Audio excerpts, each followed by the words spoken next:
Hello. Uh, Hi. It's me, OC, and I am here with Citizen Sleeper.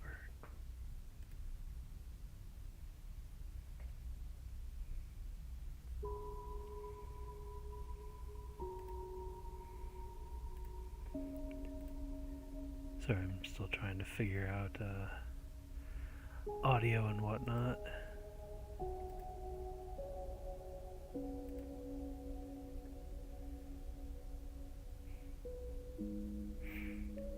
It looks like everything is working alright, so I think I'll just jump right in.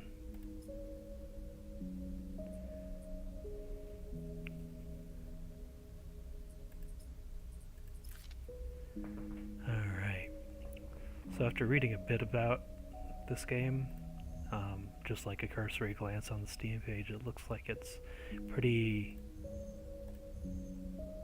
equatable to D&D to some degree. Let's see what we got.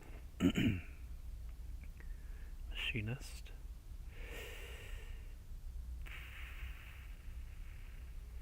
Repairs and modifies automated systems used in industrial resource extraction. Sleepers assigned to machinist work are usually diligent, careful, and structured. Chance to gain a random scrap item on engineer actions.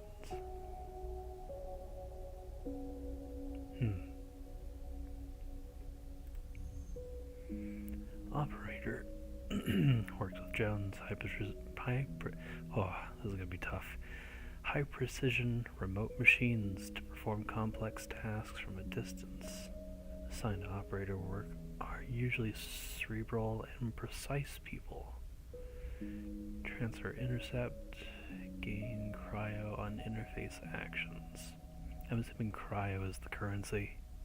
Gosh, the art looks amazing for this game. I'm very into it.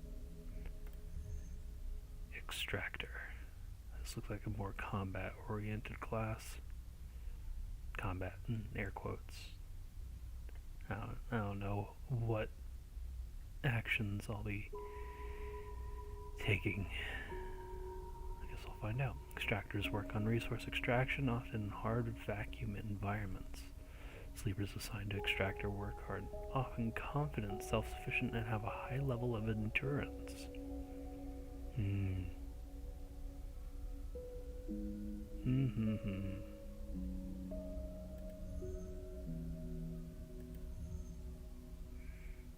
Tough one.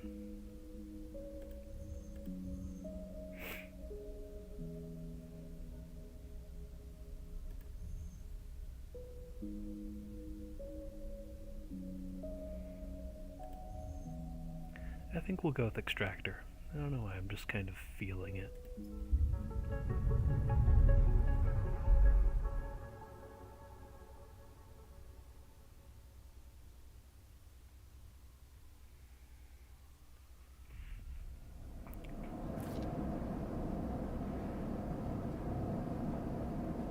Unknown. The first thing you become aware of on waking is the disconnect. The delay between thinking and feeling, between wanting to act and acting. Minor, almost imperceptible, but always present.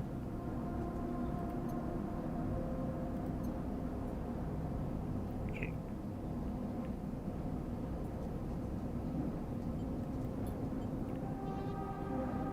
Saddest worse than waking, when yourself has spent many dark hours recalling what it felt like to be real. To be a person, to be in a body that was indisputably yours.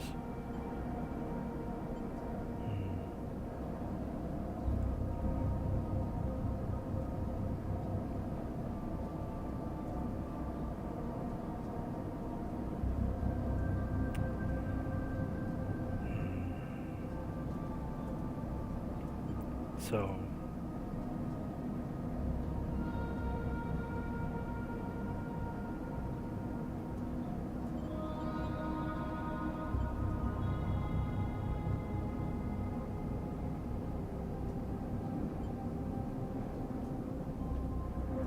has it been?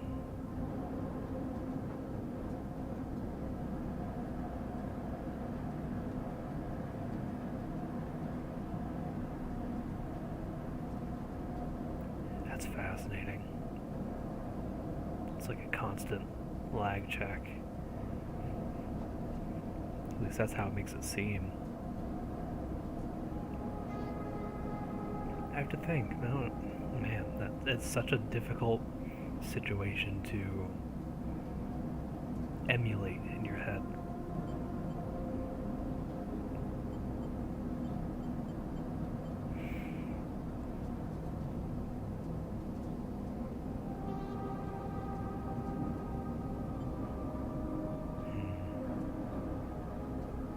I think the convenience of having a body that responds immediately, that doesn't have that disconnect, would be a very hard thing to let go of. A leap into a cold lake on a hot day, the sting of blood welling from a fresh wound, the friction of a fingertip. All of a sudden the memories are closer than you thought, blurring as you approach, until you can't tell one from the other.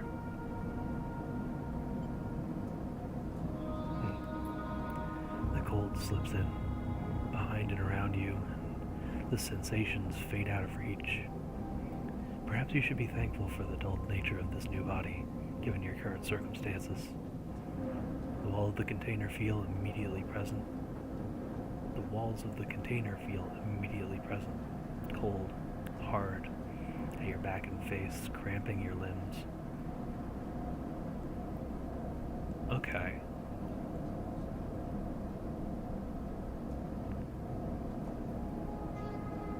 So we're in a rougher spot compared to what we're used to. And we're being moved, shipped somewhere. We're in a container. You resist the desire to stretch, knowing that the claustrophobia comes next, and retreat a little from your central nervous system. It isn't painful. Not like you used to know pain, at least.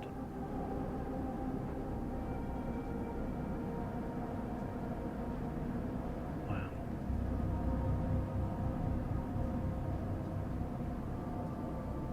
Knowing you're stiff, but not feeling stiff is kind of a disconnect that it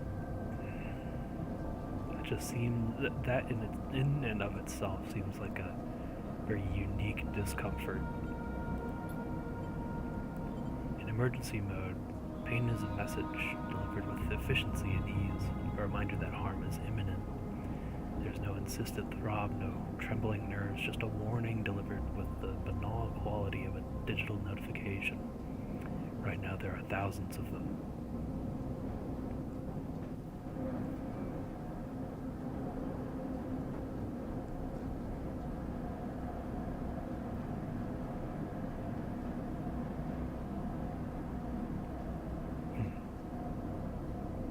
So we are in pain.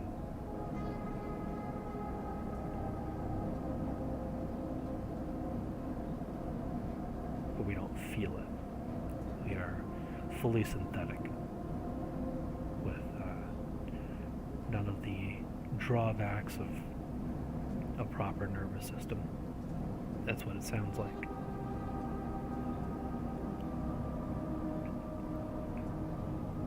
What do you do then? I guess in my broad and unpracticed history of playing fighting games, I kind of can understand the emulation of pain via a visual notification, a hit marker, something along those lines, health decreasing on a screen. It's not something that you feel, but for people like me, it still kind of elicits a reaction.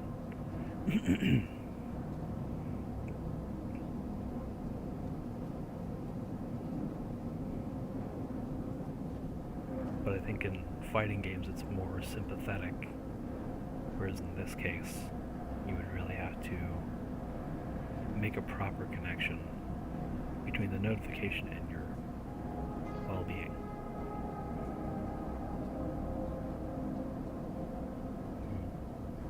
What are we doing? You mostly remember that it wasn't a good plan, but then your options were limited. And once you got the itch to get out by any means possible, it was either that plan or something much worse. It was at least simple. Collapse the shaft, drift away in the chaos, slip into cargo processing, seal yourself into the containers, then just hope the freighter left before you were missed.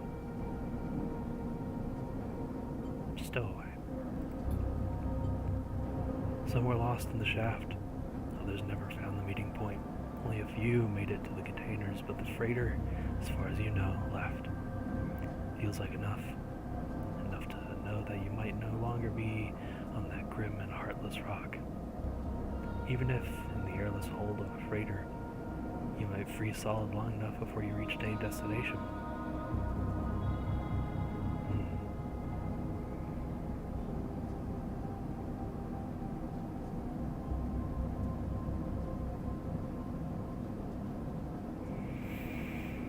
So there were others.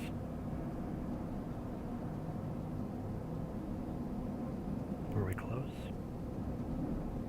Was it something we were doing together?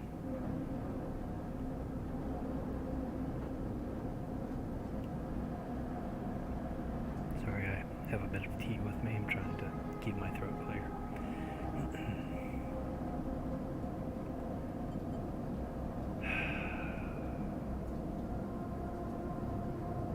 Let's try and rest. But you are restless. It has been a long time since you left, surely weeks, maybe months. You are dully aware of damage to your legs, to your right arm. You've been reserving energy as much as possible, but your body has still needed to shut down many of its systems to protect you. You have spent much of that time asleep, knowing that anything else would be impossible to endure. So are we capable of actually feeling in this case, or is it, so I guess it's not all gone. Dulled. They use the word dulled. I'll go with that. It's there. And there's a lot of it. I guess the quantity is compiling. Cabin fever. Understandable. You feel the weight of that impossibility begin to gather. It is time to sleep again, to nudge this false body into inducing delta waves in your emulated mind, and once again recoil into a dream of when you were once a person.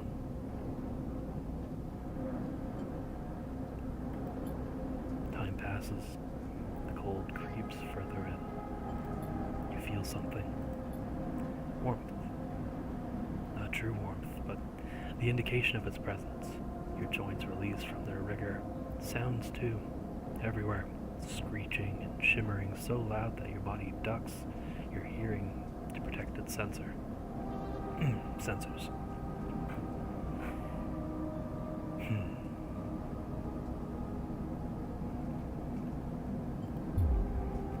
Then light, white as the cold, softer and softer until, in a haze of dirty yellow, a figure appears.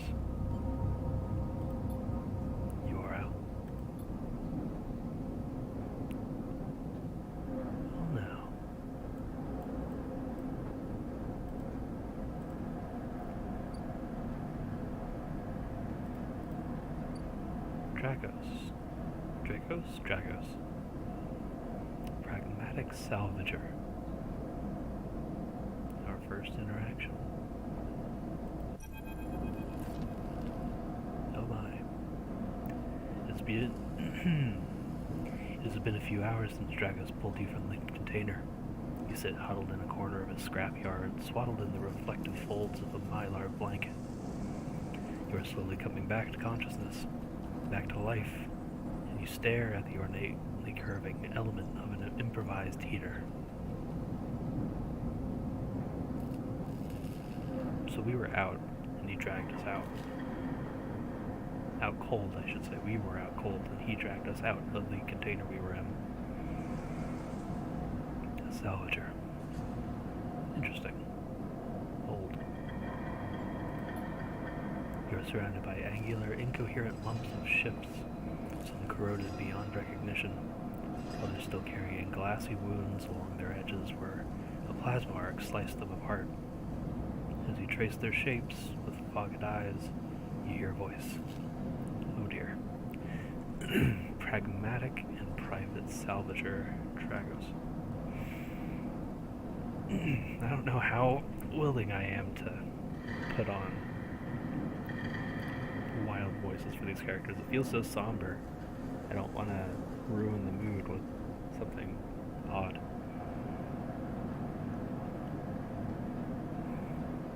Plus, I'm scared I will not remember half the voices I give to people. We'll do our best. That's all we can do. So, Sleeper, y'all thawed yet?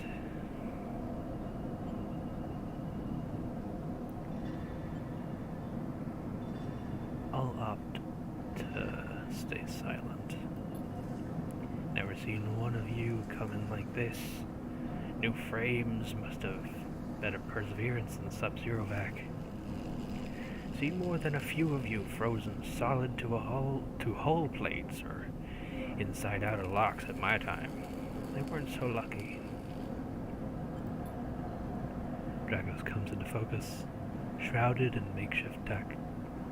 His headset with its glinting eye is the mark of a drone operator. On his shoulder, one of his symbiotically linked drones perches, its irising eye locking you with an unflinching stare.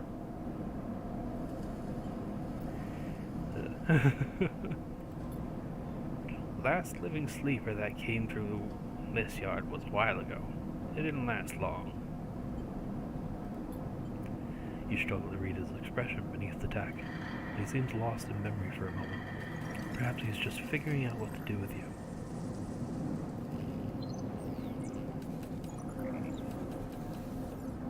Keep talking. I won't ask what led you to do it. To sell yourself to a corporation. I suppose you know you can't go back. Your old body, that is. That's theirs now. You're just software. Rogue emulation, illegally possessing corporate property. His voice, that voice. I can't really nail it.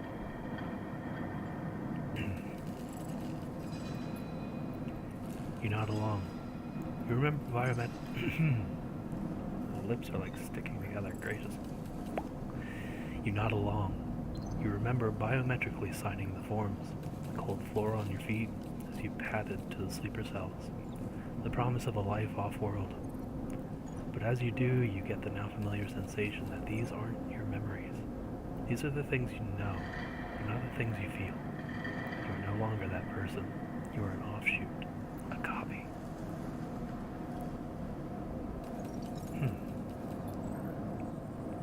What you won't know is what's ahead. At least the last one didn't. There's no easy way to put it. That body of yours is falling apart. It's the same for any sleeper who makes it out. SNR wants to protect their property, but if they can't keep hold of you, well, no one can. You remember that too, or at least rumors of it from the other sleepers. Planned obsolescence, built-in dependence on the regularly administered supplements that were part of your routine. Stop taking them and your body begins to shut down. Separate from your emulated mind. How long has it been? How long do you have? But for now, sleeper, you are one of the lucky ones. Dragos glances up and away, towards the glassy dome of the yard. The Eye is the best place you could be right now. Inform me. The Eye? The station. You'll see soon enough. Dragos impatiently shifts his weight. Look, I've got things to be getting on with. He trails off. There's an old freight container I've been using as storage out in the stacks. We haven't been pulling much in. We haven't been pulling in much. Ooh, try that one more time. We haven't been pulling in much valuable scrap these days, so you're welcome to it. It didn't go as well as I'd hoped. Something wells up inside of you. Emotion, fatigue. You shakily get to your feet. Alright, you head on up there. You look like you need some rest. And with that, Drago stalks back into the Rex. His drone's already converging on a rusting hulk. Plasma flashes silhouetting his spindly figure as he returns to work.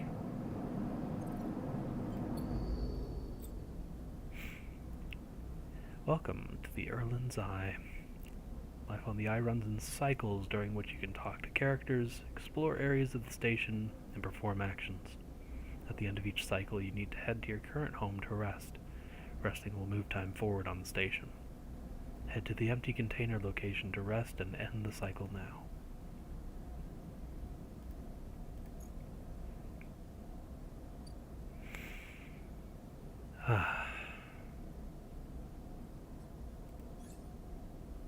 Oh my. So this is me. No name. Not my body.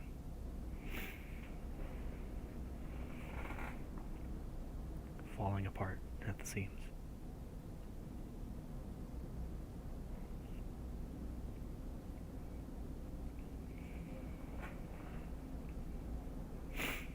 I look forward to making this my own. We'll see how we do.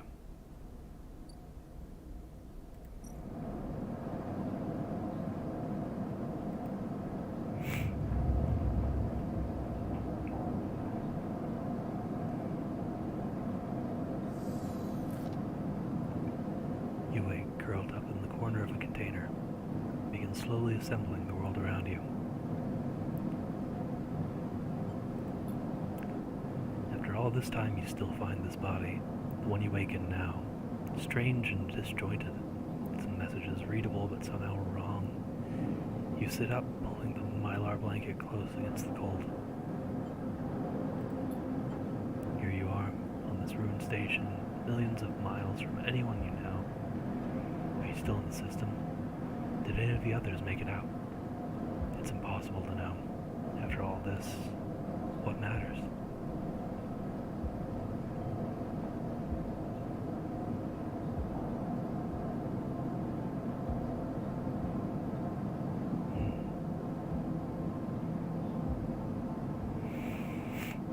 What does matter? We were essentially held hostage with our own body. We made it out, but we know that we're falling apart. Slowly, quickly, who knows? We've met someone who's willing to help. For what reason, nobody knows. There are more of us. We don't all survive. I know people outside, out there. But do they matter? Where did they go? Are they here?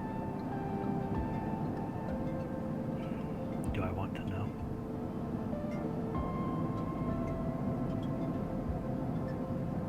Whatever we did, it wasn't good. We should try and start over. Maybe you did get lucky, finding yourself here. Maybe here, on the edge of everything, there's a life for you to build. But before you can build anything, you'll need to learn to survive. Maybe if you can do that, you can make a life for yourself. Dragos has left a few comforts in the container. The mylar blanket, the bedroll you slept on, a canister of water, a makeshift electric stove, and some faded sachets of some desiccated powder. I hope that's how you pronounce that word. Sachets? Sachets? Whatever. You thumb the power stud at the stove and begin to boil the water. The contents of the sachets smell like damp wood, and you sprinkle them into the liquid.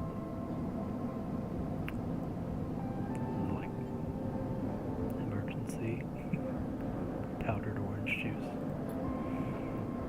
As the pungent smell washes over you, images from your restless sleep come back to you. A ring, like the station, but skeletal and ghostly.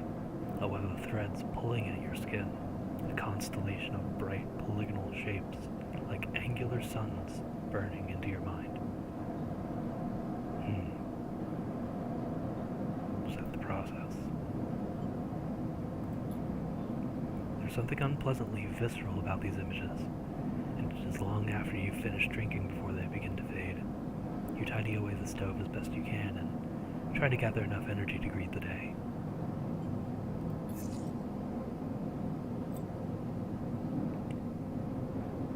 Condition, action dice, and energy.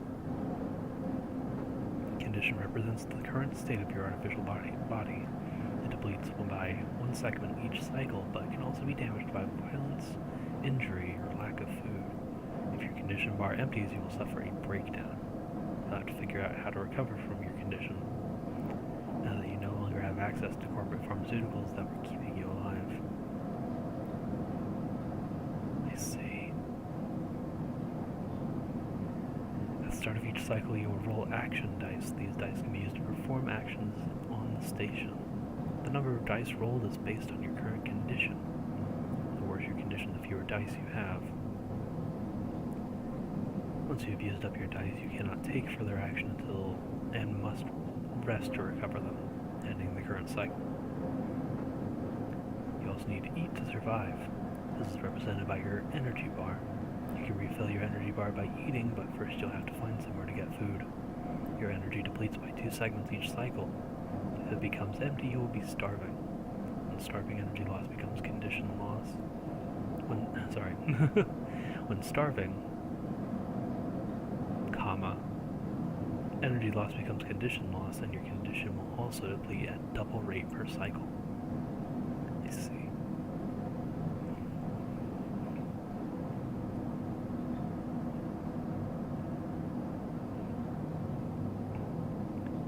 Very interesting. Resource management. Understood.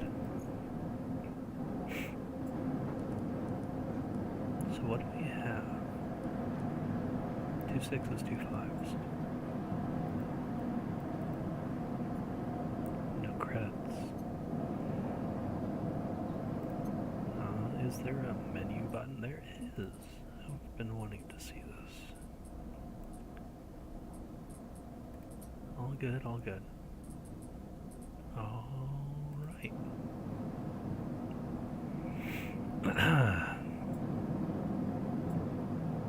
Let's leave. Hello. Dragos has stood in the corridor when you close up the container. He is still wearing his headset in the harsh light of the corridor he is still wearing his headset, and in the harsh light of the corridor you realize it is implanted. A drone sits on his shoulder, its cache of sensor eyes rapidly irising. How are you feeling? Fine. The drone chirps. Good to hear. You notice that beneath the operator's rig, his skin is marked by burns and blotches. I know the container isn't much, but it'll keep you safe. He pauses. So, I'm not gonna chit-chat too long. You well enough to work?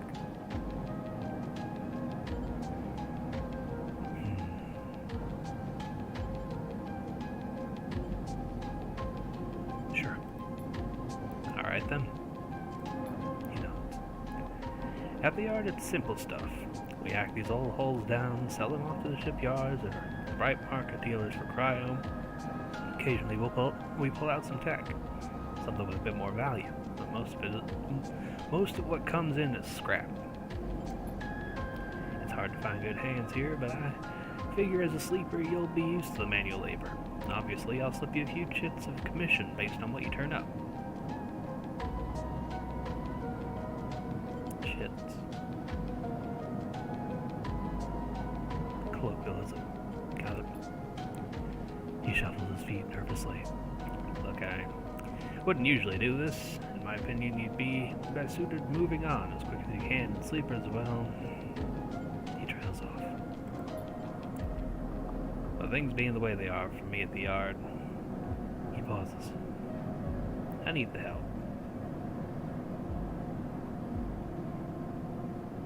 I kind of owe him. I'd like to know.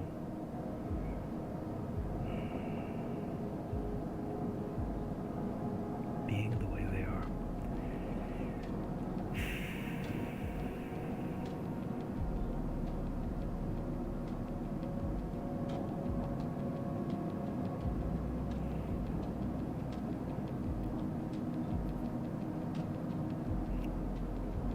I don't think we're in the position to be asking too many questions.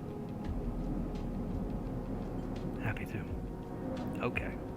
He pauses, thinking of something else to add. Look, just come down to the yard when you're feeling fresher. There's plenty to do. Will do. He nods distractedly and turns and walks away, the drone hopping along ahead of him. See you later, he calls back. Looks like it's time to get to work.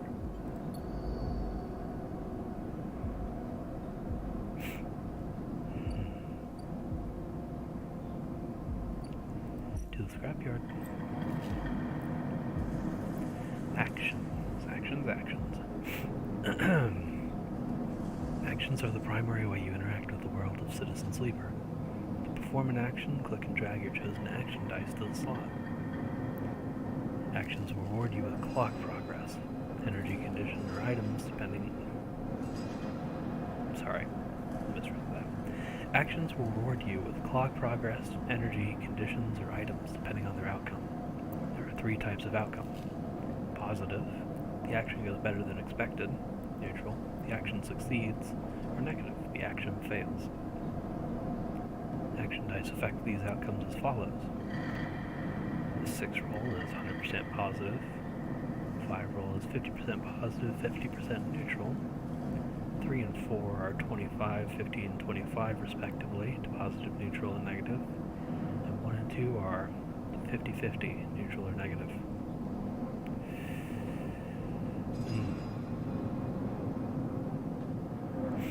So right now we have guarantees, but we're just starting out. Okay. Actions display the information about their type, risk, and level, and the skill and modifiers that apply to that action. Type, either critical or repeatable. Critical actions can only be performed once. Risk, either safe, risky, or danger. Safe is no loss of condition, energy, or cryo. Risky is negative outcomes mean cryo or energy loss. And danger, negative outcome means condition loss. Neutral outcome can mean cryo or energy loss. Skill. Skill that this action requires either engineer, interface, endure, intuit, or engage. Let's see. Modifier. -1, 0, +1, or +2. This is added to the action dice when slotted and improves its value. Some actions require a +1 to perform. Gotcha.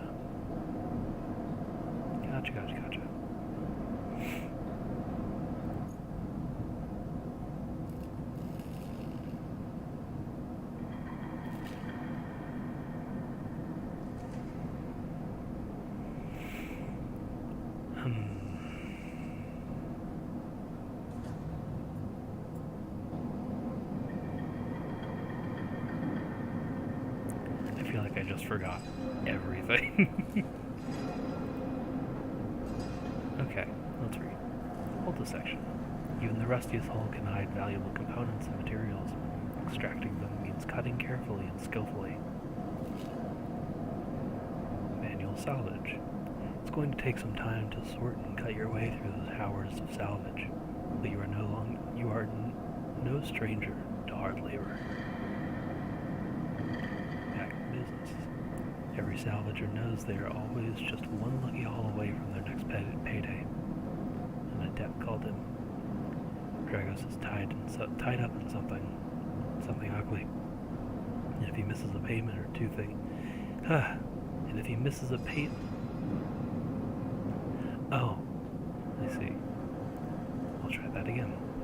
Dragos is tied up in something ugly, and if he misses a payment or two, things could get nasty.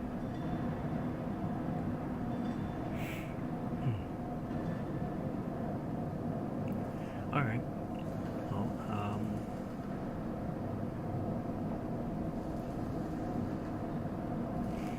we've got a +1 on manual salvage. So we'll pop a 5 in there. Make it a 6.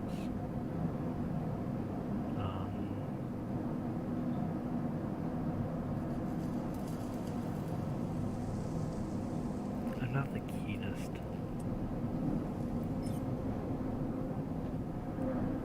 But it's risky. I don't know if I want to.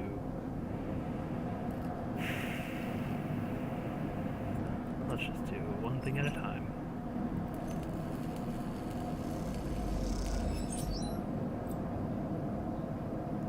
Actions often progress clocks. Clocks are displayed below the actions that fill them. And they track your actions and how they affect the world. Filling a clock means something, good or bad, is about to happen. Some clocks, such as the one tracking Dragos' debt, are cycle clocks. These clocks tick themselves once each cycle and can complete without player input. Any active cycle clocks will be displayed on the icon for that location. Interesting.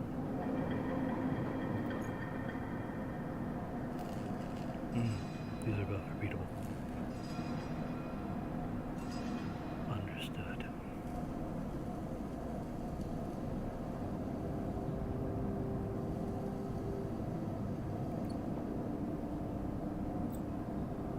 In Citizen Sweeper, you will unlock drives as you discover more about yourself and the world. Drives guide you in pursuing specific objectives, depending on which path you wish to take.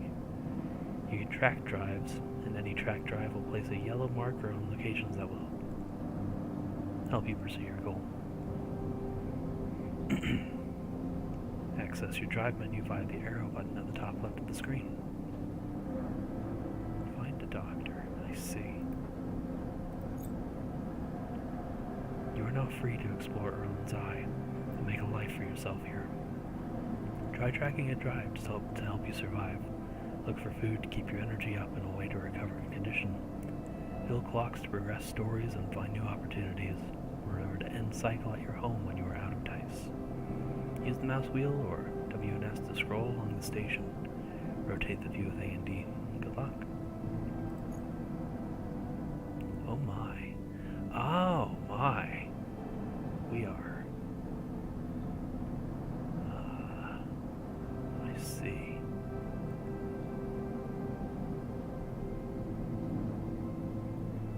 Very interesting. Okay, so there are limitations. It's not just. I mean, it is a giant ring, but there is. Oh. There are areas as well. The market. .B2.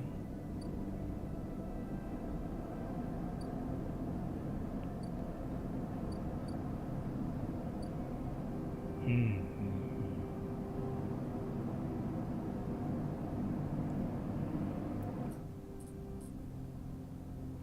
it autosaves.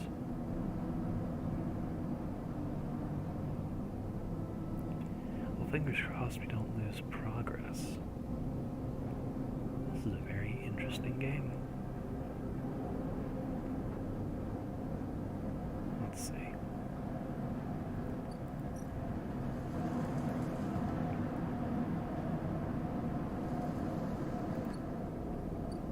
What else are we looking at?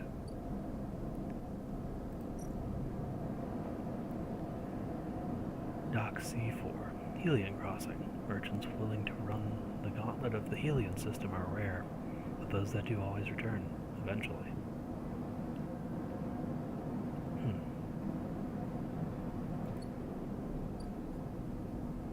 Well, what does that mean?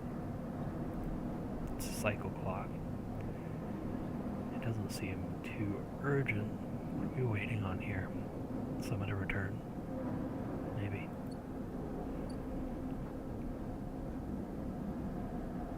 This is gorgeous.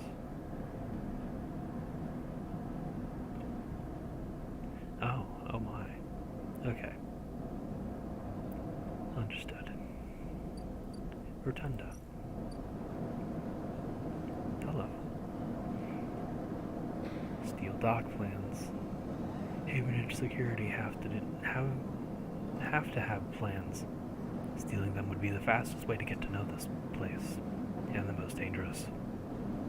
Rotunda. Explore the rotunda. Sorry. The rotunda of the old dock is filled with passageways and concourses, leading to all kinds of docking bays.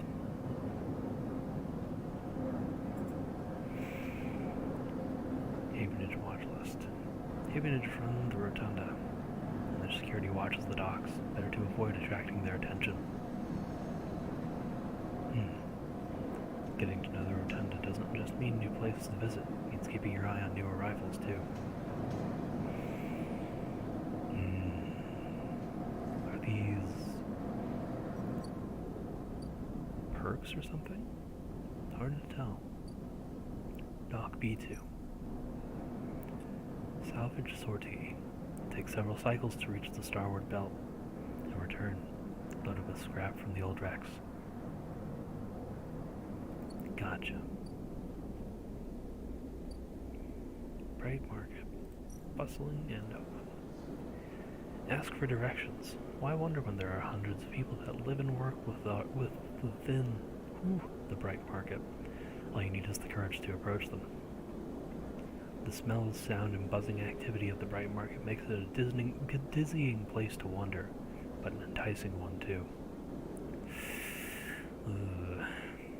Local knowledge. The bright market is the busiest part of the eye's lower rim.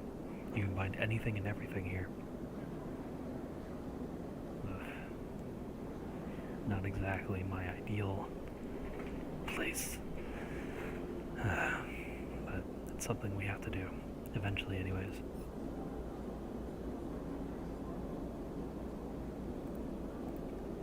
Interesting. Dragos pulled you out of the salvage and set you up. Perhaps you can repay his kindness. You need access to corporate pharmaceuticals, otherwise this escape attempt will come to a rapid end. Okay. We'll hold off for now.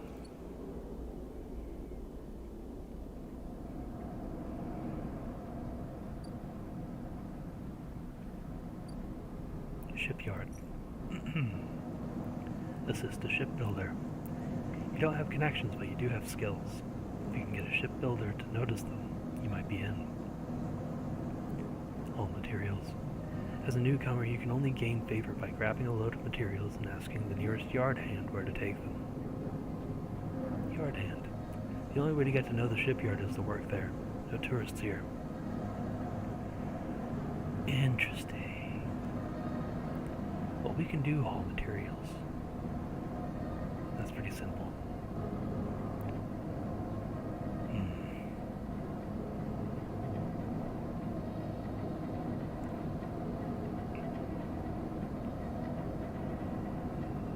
Honestly, that might be our best bet.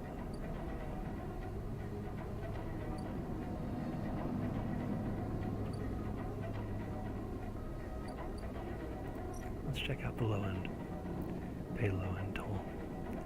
After some spacers caused some trouble from the low end, Yadigan have imposed a toll for entry. No one gets in without paying.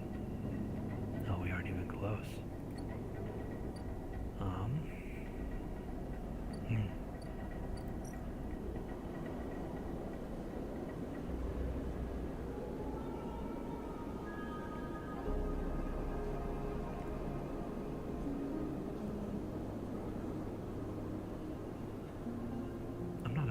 To asking for directions.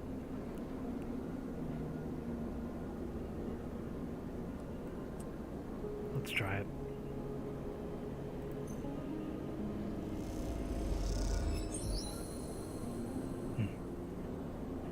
Very nice. You end up at a drink stall, debating the finer points of the Solheim collapse. You try and remember all the tips your companions offer you.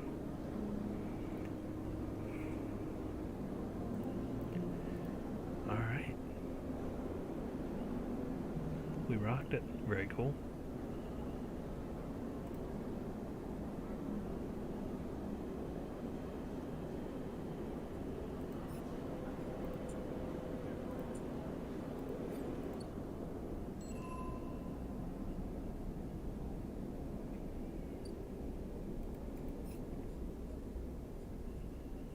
Build a ship mind.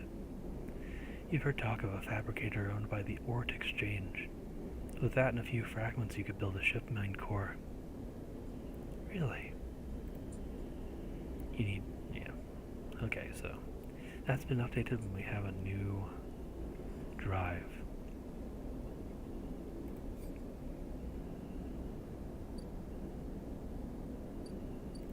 Exchange. Play the exchange. The flow of chits and components in the exchange is complex, but a sharp eye and some tight trades can net you a good margin. So the stock market. The Exchange is always hungry for new hardware to buy up, break down, and sell off. You are happy to supply it. Sell components. I see. We do not have any scrap. I assume that'll show up down here with the cryo. Trusted trader. There's an old ship mind fabrication and stack in the back of the market, but only trusted vendors get access to it. Okay. What's over here? Sabine the Slum Doctor. Oh, more new places. Lots of new places. Wow. Chatting people up really does pay off, huh? Memphis street food vendor.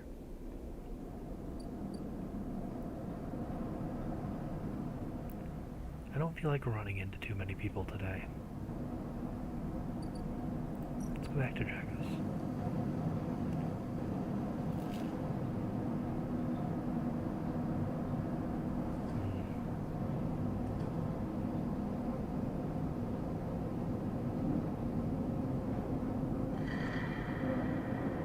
Whole section is risky. What about the shipyard? What do we have here? Dangerous. Likely with a much bigger payoff. It's repeatable though. It'll take a couple of tries. Let's help out Dragos. Play a full success here in the riskier option.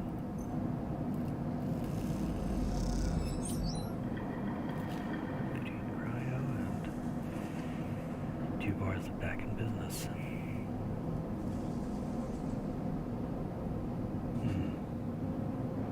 So it pays better. I'll go to the shipyard and do some work.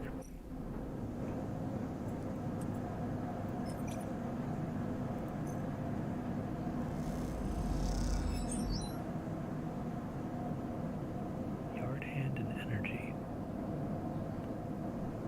Oh, I forgot to read the there. All materials. You do well, and when their shift is up, a couple of hands invite you to share a ration pack and some of their well-worn advice. Nice. Making friends, just doing what I do. What about this? Can I read it? No. I backed out too fast. Alright, well, we managed to ration. Hopefully that keeps us in the clear another day.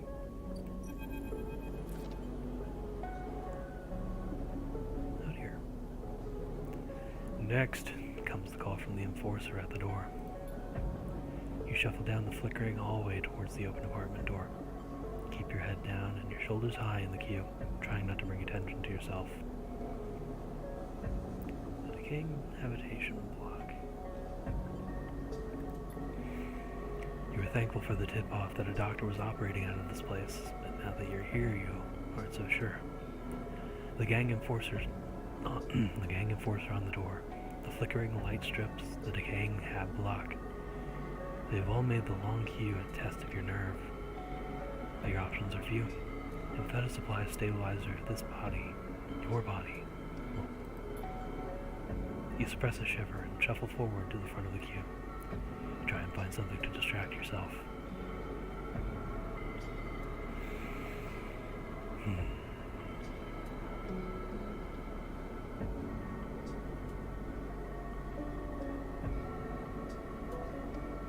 Who's the stiff? The enforcer is looking down the corridor and you dare to glance at him. His purpose is unmistakable. He is there to intimidate, to threaten, and if necessary, to carry out those threats. His broad shoulders are framed with a metal exoskeleton.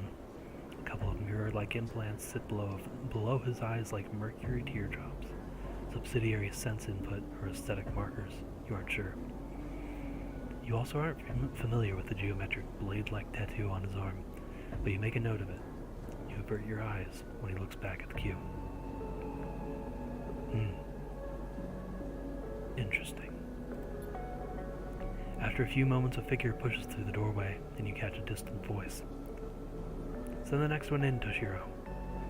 The enforcer jerks his head, and you slip inside, passing through the dark entryway and pushing through the plastic sheeting on the far door.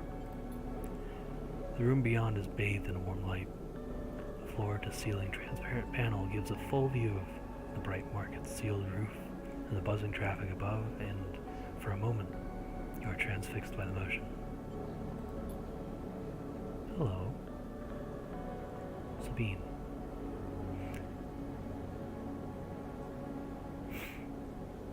Come, sit, a sharp voice calls, and you see a silhouetted figure turn away, replacing the plastic sheeting over the frame of a simple folding bed. You make your way across the room. The figure turns, and as they do, you see an expression of confusion flash across their features. Whew. They open their mouth as if to speak, they blink, and then they quickly regain their composure. Please sit. They gesture to the bed, then turn to an open case of tools on the table. You sit. Sabine turns, a compact diagnostic scanner of some kind in their hand. They hold it to their eye. Remain still, please. Their tone is clipped and businesslike. You stare ahead, still dazed from their expression when you first entered. Fear, recognition, sadness, unmistakably etched across their face.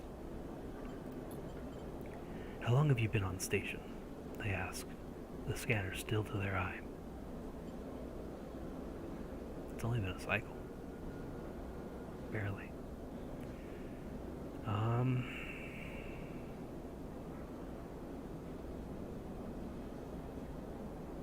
A little while. They nod. It's good you came to me.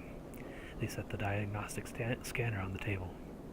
I'm going to start by assuming you don't know anything. They take your arm and roll up your sleeve, inspecting your synthetic skin. Your body is dying. They say it without ceremony, without drama, but not without empathy. SNARP doesn't like to see its proprietary technology let loose. To prevent bodies like yours, frames, as they call them, from being stolen, repurposed, or in your case, escaping, they built in a process of so-called planned obsolescence. So we've heard. Frames decay rapidly when not regularly injected with a stabilizer, one which SNARP remains the sole producer of. They look up. Sound familiar? Yes. Good. That may help. They swap to your other arm, running some thin metal device over your skin. You feel your forearm tremble. I'm sorry, Sabine says. And you're unsure if they mean it for the cold touch of the metal or everything else. Emulations like you, sleepers, as most people know you, aren't classified as people in any of the surrogate systems. You have no rights, no status. They focus hard on the inspection. Gracious. They focus hard on the inspection of your arm. And SNARP has no reason to release stabilizer into the market. Need more tea.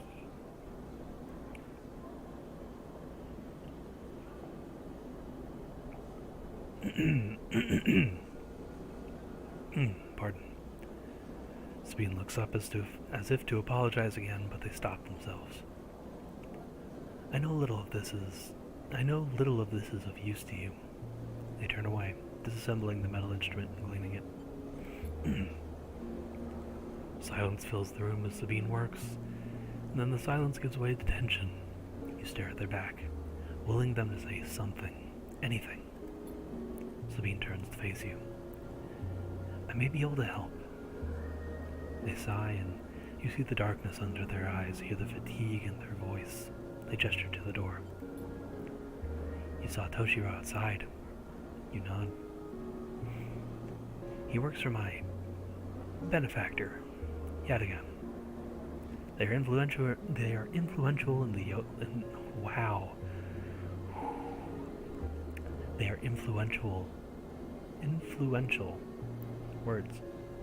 They are influential in the lowland. They give me the space to work, run the door, and take profits. At the same time, I have to fix up their enforcers, tend to their implants, sew up their wounds. They look away. But yet again has connections. Smugglers from the Starward Belt, mercenaries working for the corporations on Ember.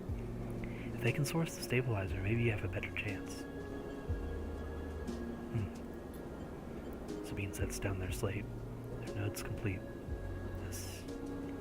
This is dangerous, and it'll be expensive, but I think we can do it.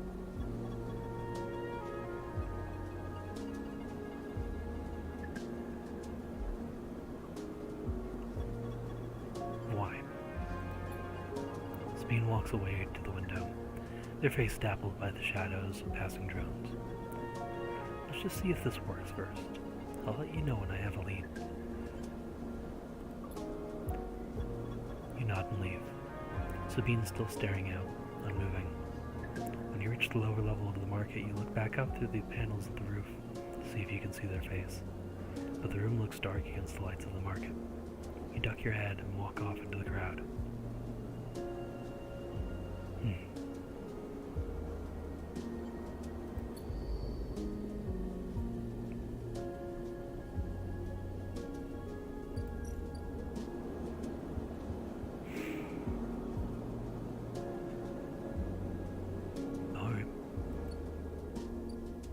Something. A lead. Potential. We've already been confirmed as essentially being inhuman. Rightsless. In theory, that frees up a lot of our inhibitions.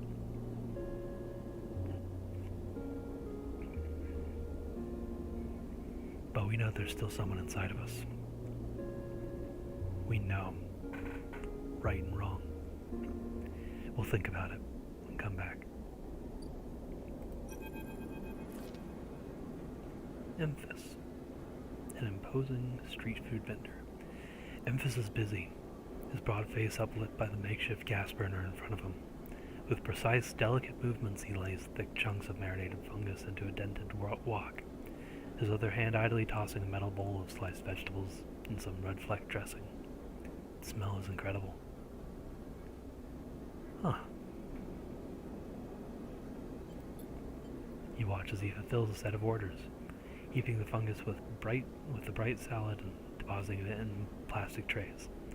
A stack of chits rattles in his apron pockets as customers file past the burner, handing over payment.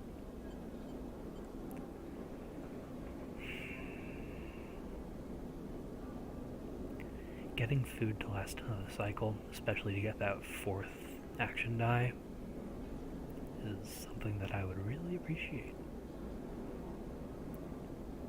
I don't know how valuable chits are going to be, but I think right now I'm looking less for chits and cryo and more for opportunities to earn it.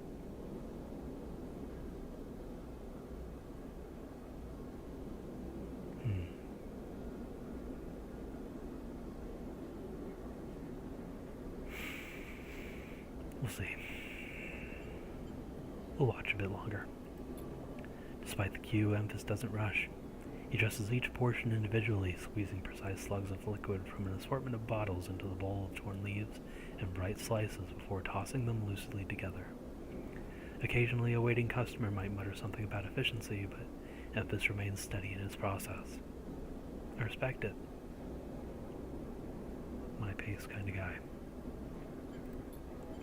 After a while, the cue fades back into the crowd, and Memphis sets down his metal bowl and looks up across the burner to see you, watching him. I can feel your eyes burning a hole in my bowl. Free sample?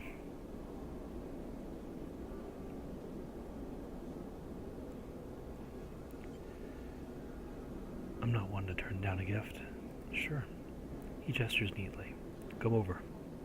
The smell is almost unbearably strong as he cooks, the earthiness of the fungus laced with something so spicy the smoke makes your eyes water. The heat from the burner is like a bonfire, and your skin hardens in its glare. I'm surprised we can feel so much. I know you, you sleepers, Memphis says while he cooks, his voice deep but clear. A hard life, a lot of stories. He glances up from beneath his cap with piercing eyes. I know. Alright. You begin to tell him about your journey to the eye, and he nods as he cooks, his eyes never leaving his walk. Walk, work, both, same. You tell him of the confusion, the pain, but also the sense of possibility and its sudden arrival.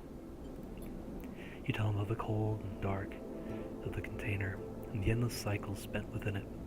Now it seems, you tell him, like some dream that you once had but can never forget. You tell him that the eye excites you and scares you, and you are unsure whether to walk, where to look, what to do. Eventually you tail off, running out of words. He places a plastic tray of steaming fungus in your hand. Next time we can talk some more. He smiles. But next time, you pay. He slams a heavy hand against the button on the burner side and shuts off. The roar of the flame and its oppressive heat fades. Next time, then, sleeper. He waves you away and begins to oil the walk. Before you turn back into the alley, you notice the geometric patterns of circular scars across his forearms, each surrounded with a constellation of glittering pin marks. So they are. You walk away, and as you do, you take a bite of the rich, spicy, delicately sweet fungus. Your taste sensors light up like a fusion reactor. You'll be back. Alright. A favorite? It's still like doing the shimmery thing, and I really want to go back just to get rid of it because it irritates me, but it's weird walking back after I've already... Okay, we're fine. Didn't exactly fill us, but it was a sample. I guess I couldn't expect much.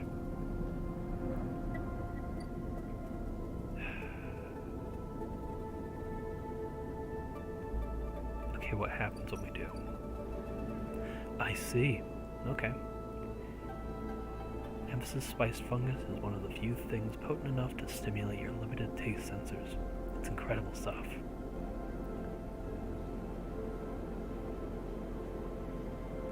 Fungus fan. Emphasis doesn't trust people easily, but he notices his regular customers in his own quiet way.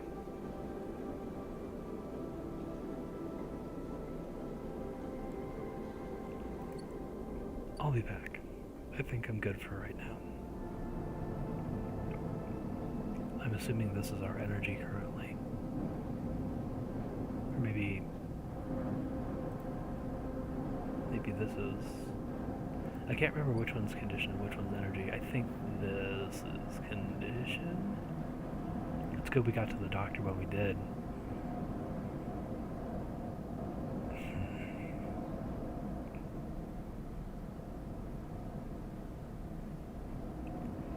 Well, can't do too much now.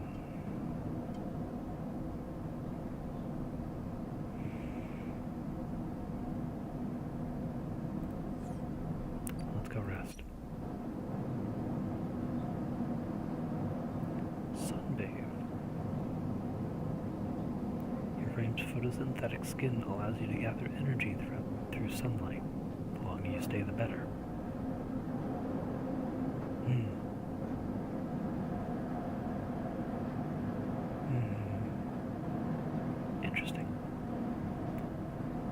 finish today.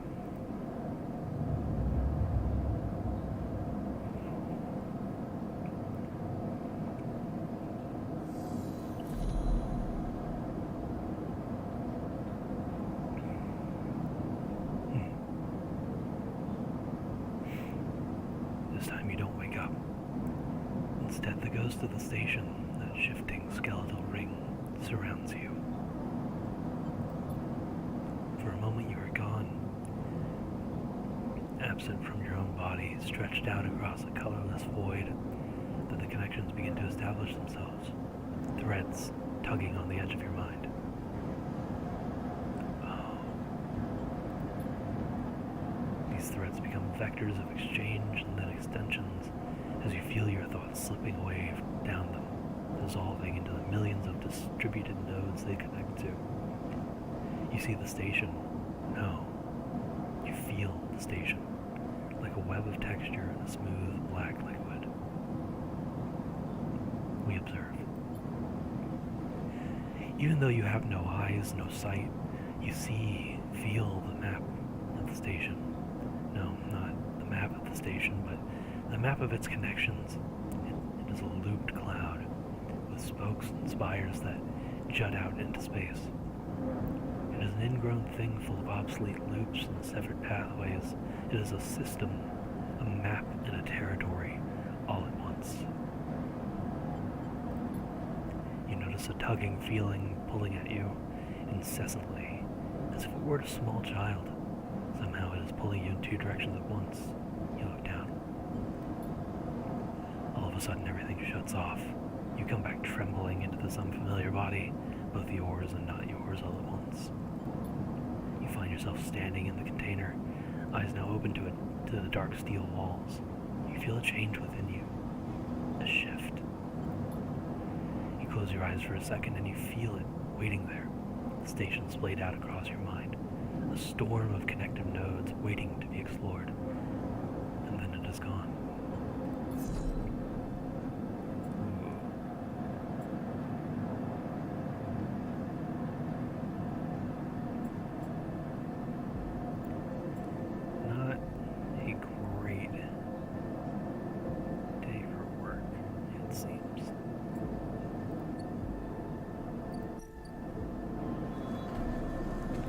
Plenty of time for this.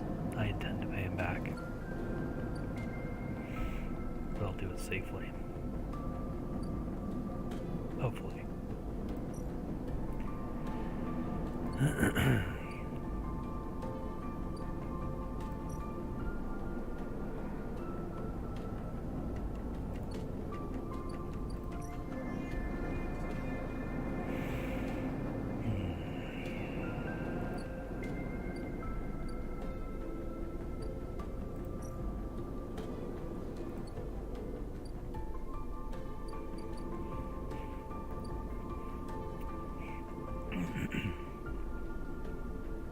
Let's grab some food.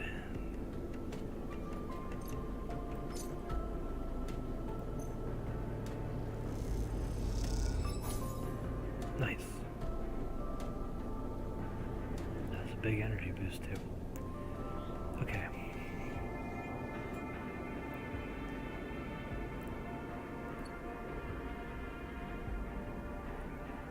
That means it's our power that determines how much dice we get.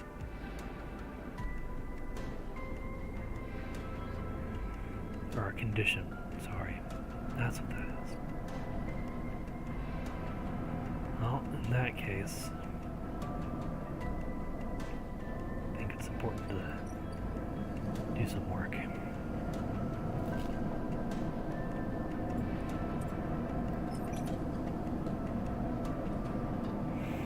We'll keep it safe.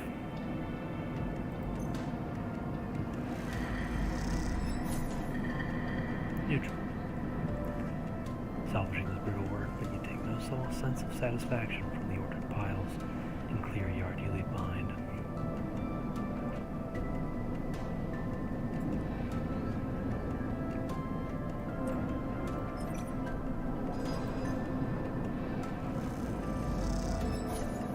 Another neutral.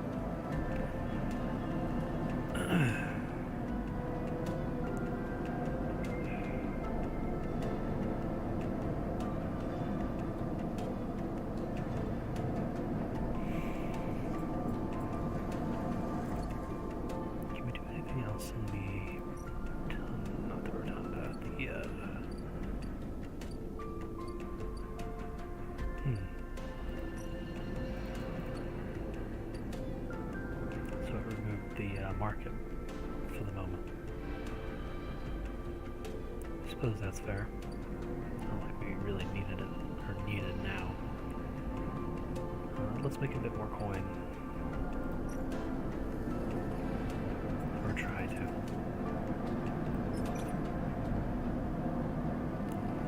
That's rough.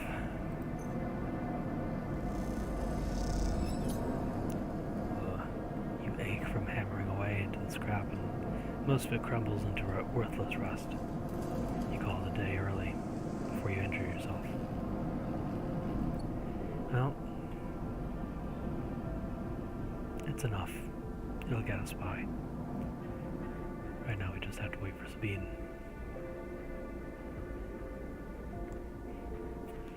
It's not looking great though. That low end toll.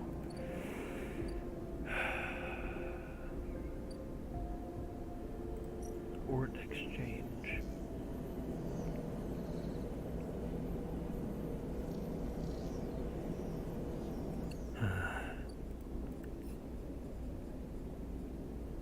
Hello. So what is a ship mind core? Are you looking to get out of here?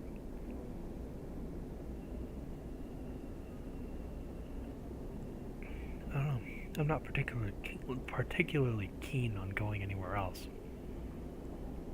At least not right now. Emphas loves two things: stories and food. Maybe if you supply him with both, you can hear his story. Can't say I'm entirely interested. Emphas is cool. I like his food. But I think I'd rather keep our relationship business.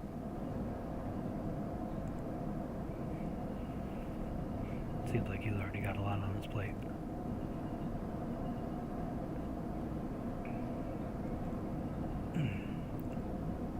Who knows? Maybe he'll start talking after a while. I'm fine with listening. For the moment, I guess we will proceed to the next cycle.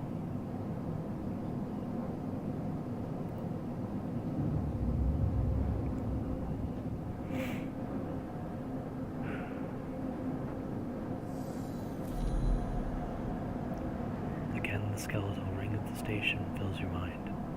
It sparkles with glittering lights, like stars reflected in a winter lake. It is clearer, crisper than before. The threads still pull, but you remain in place, flickering in the flow. Between the threads you see bright shapes, caches of shimmering light beneath you, beneath transparent crystal forms. Oof. You follow the path of the thread across the ring, through these forms, and leap off into the void. You begin to understand. These are nodes and connections, a map of information, of communication. There are so many layers, so many loops that it seems almost impossible to parse, but you begin to try.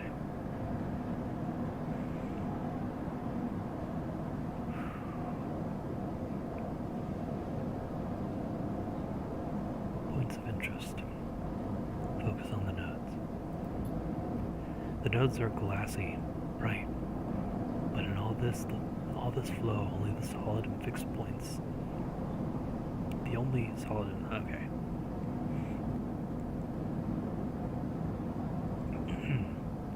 You approach one, a pyramid or a triangle.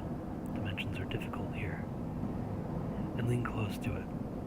Inside, shifting layers conceal a tangle of threads, a meeting point of exchange. But before you can glimpse any further, the glass clouds and hardens, cutting you off.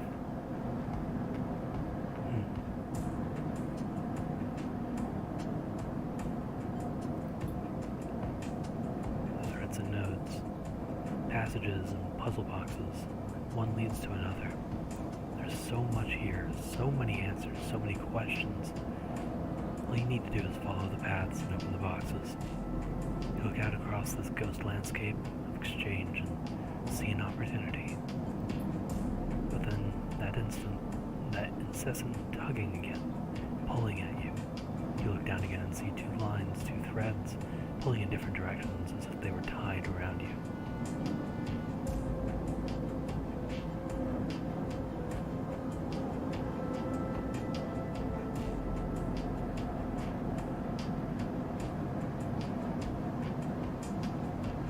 Go with your gut.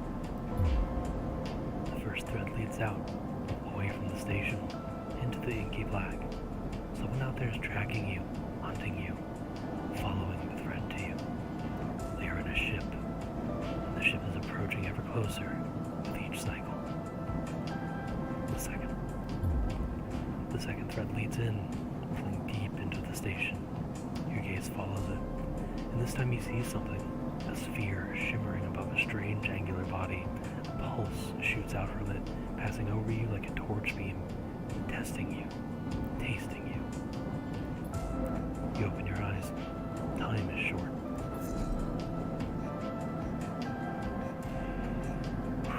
Short indeed. Alright. Something has changed inside you. You can now access the data cloud of the eye, a network of decaying protocols and data caches. While there, you can use dice and items to access systems and extract data. Be careful. These networks are old and strange. Click the I button at the top of the screen to toggle this view on and off.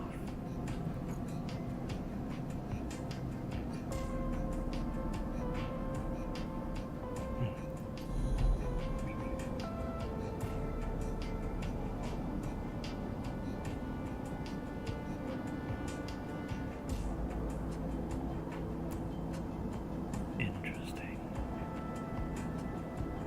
Code on code on code.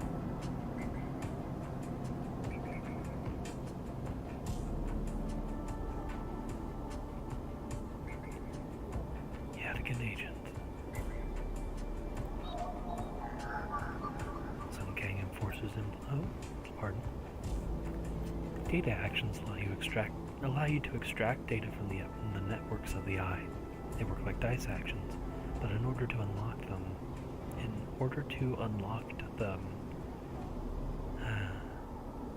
you must match your dice to the one displayed on the right action. Right of the a matching game as opposed to a game of numbers and probability. If you have a +1 or +2 modifier in the interface skill, you will be given more possible dice to match. You can use any dice that matches the dice displayed. Once unlocked, the data can be extracted. Oh, this is handy. Right, we're looking. Some gang enforcers' implants are chirping out comm signals. Time to see what they are talking about. That's actually perfect, but let's look around a bit more. Keynode 9426.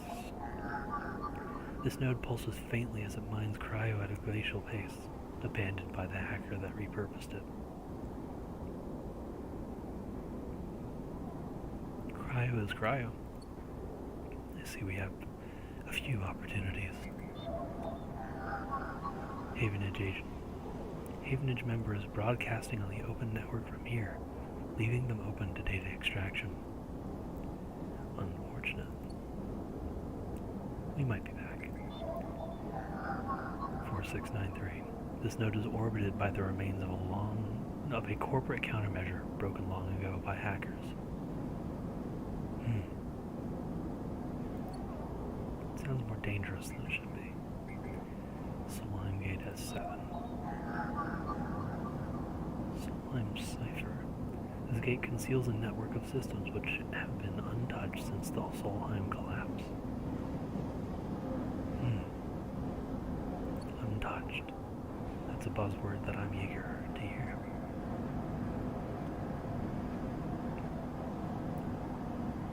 Untouched means resources. A lone connection feeds into this isolated node. Its last access timestamp is 1,000 cycles ago.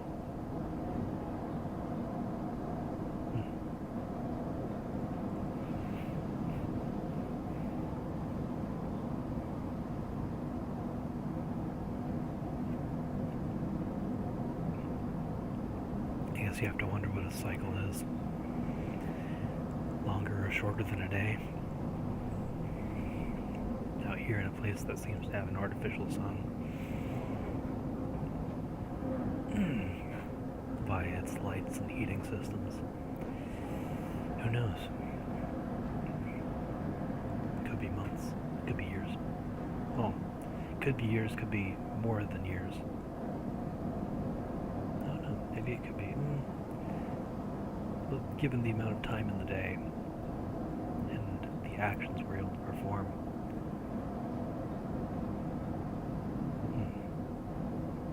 I'd say it's longer. The cycle is longer than a day.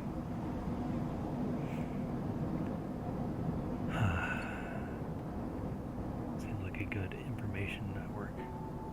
Or at least, who knows? 0102. The data here is part of a cache, tucked away during the collapse. Who hid this and for what purpose?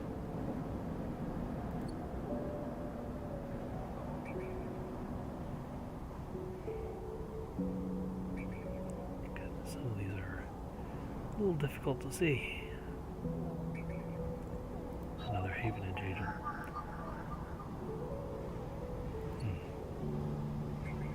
And gate H4.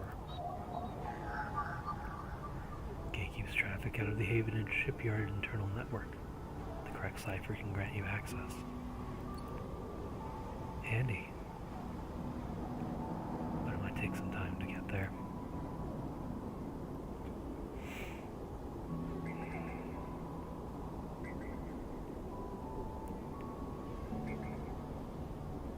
Go back.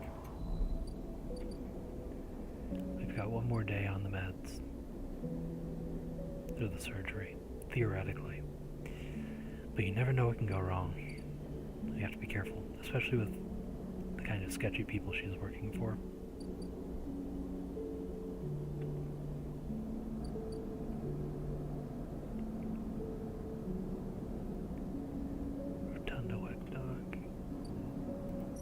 Someone is coming. 2 people are on their way. One of them might be out for us.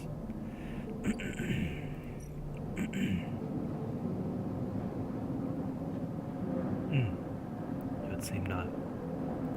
Alright then. 2 new people then.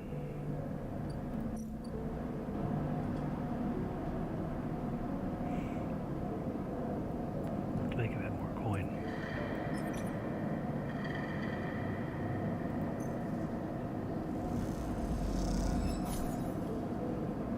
Nice.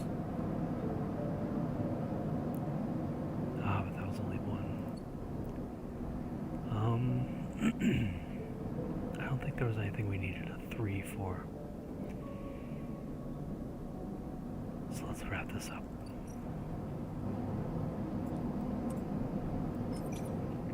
This will get us to a good starting line for credits as well. Credits cryo.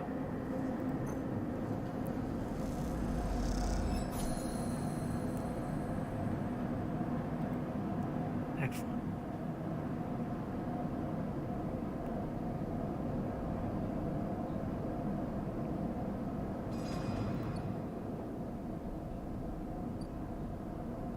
Let's go say hello to Dragos. You arrive into a buzz of activity at the yard. Red blinking lights flash across the room, a vast dark shape suspended below the dome. They flicker across scorched hull plates and bent structures, spilling from holes in the twisted shape. The cutter is huge and has been torn apart in some violent encounter. She's a beauty, ain't she? Drago stands to the side, focused on the hulking ship as it is lowered into the yard.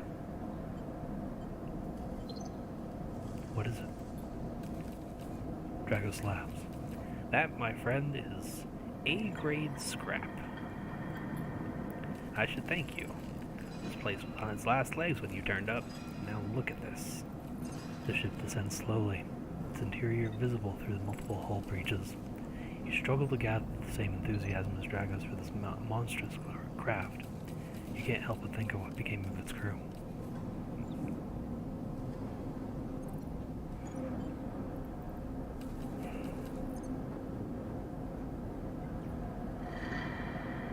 It's not something I can do anything about. Believe it or not, I managed to convince our salvager friends to give it to me on credit. He glances at you. The ship creaks like a calving.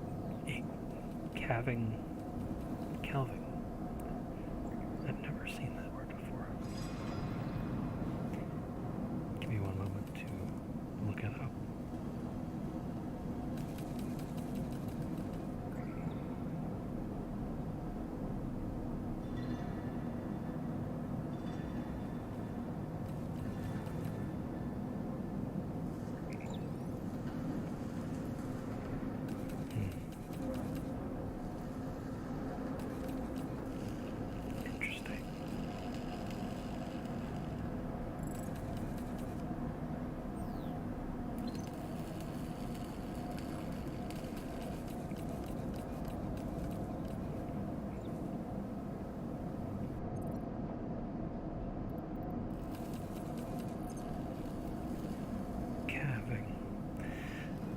Understood. Apologies. I get sucked into vocabulary. He glances at you. The ship creaks like a calving iceberg as it reaches the base of the yard. Dragos is visibly excited. I know I said you shouldn't stick around, but I'm gonna need some help with this one. The drones start to crawl over the hulk, their lights illuminating flashes of dented hull. Watching you wonder if you arrived in a similar fashion, locked inside that container. The wreck of the SNR freighter lowered into the yard like a corpse ready to be butchered. Was the container delivered to Dragos? Sentence structure. Watching you wonder if you arrived in a similar fashion, locked inside that container. The wreck of the SNR freighter lowered into the yard like a corpse ready to be butchered. Or was the container delivered to Dragos on its own? A womb for your rebirth into this strange station. You shudder. Perhaps if you could learn something about the ship, you might be able to trace the path that led you to this yard. Dragos squeezes your shoulder. After these past cycles, I think we're up to it. What do you think? You see the fading name of the ship emblazoned on its side. Winterlight. Sure? He claps you on the back. Glad to hear it. Come back in a few and we can make a start. A real beauty, Dragos repeats, perhaps just to himself. You take one last look at the shattered ship as the drones start cutting and then slip out of the yard, feeling suddenly cold in the empty passage.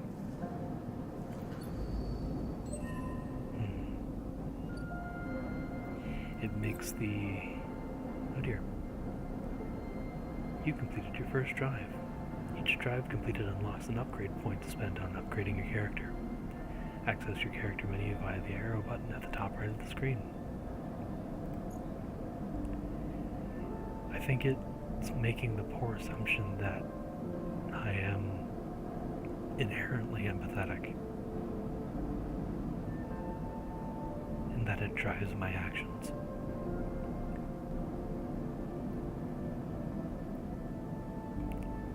Frankly, it's not something that I'm particular on.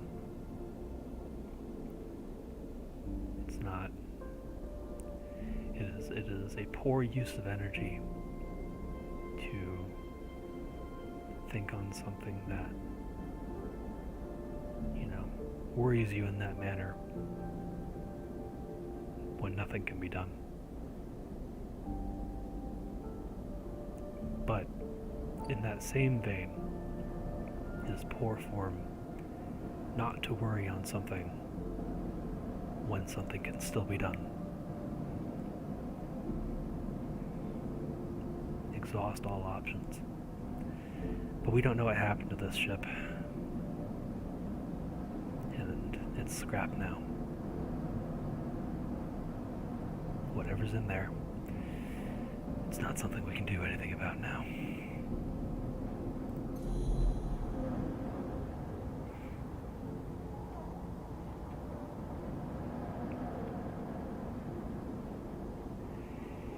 Alright.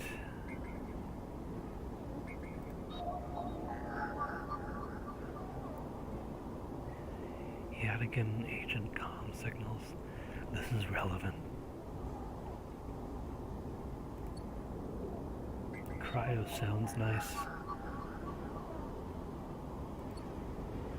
but I think that the Yadigan issues are a bit more important to us for survival. What's this? This blasted ship came in the same yard as you did. Is there a connection, or are you just paranoid? I guess we did come from quite the circumstance.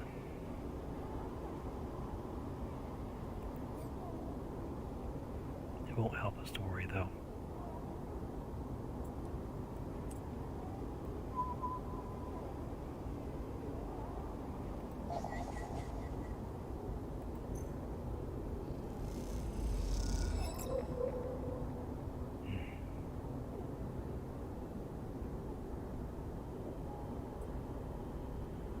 Data cache. Skimmed from Yadigan hardware.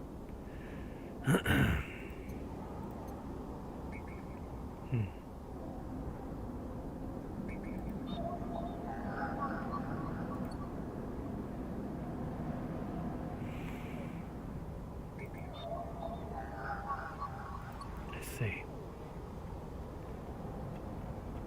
We'll find something.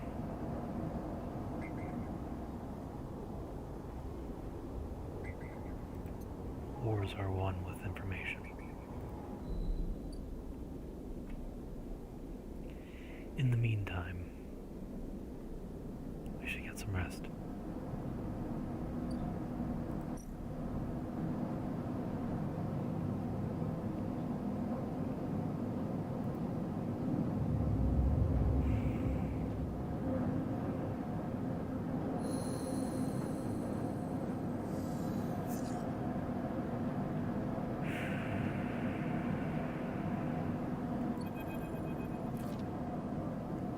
As you close up, a voice echoes down the corridor towards you. Sleeper, wait up. Who is this? Hello. Fang? Fang. Havenage Systems Engineer. Fang is coming down the corridor towards you, a wonky grin on his broad face. Hey, glad I caught you. Hello. He grins. You do now. He puts a hand on your arm. I see you hanging around, just want to chat. You staying in that thing? He nods, back to the container, shaking his head. Rough. It can be hard to get a start on the eye.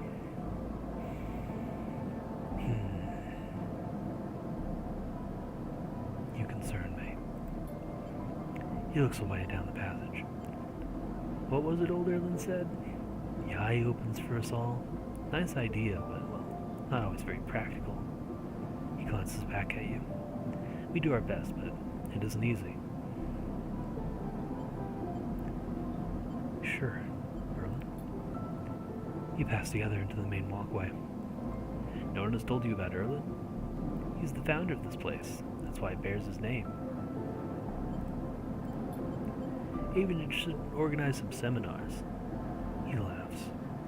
Not really my department, though. I'm with systems.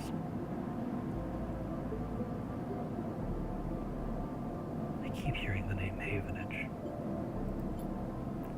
Think of us as administrative association for the Eye.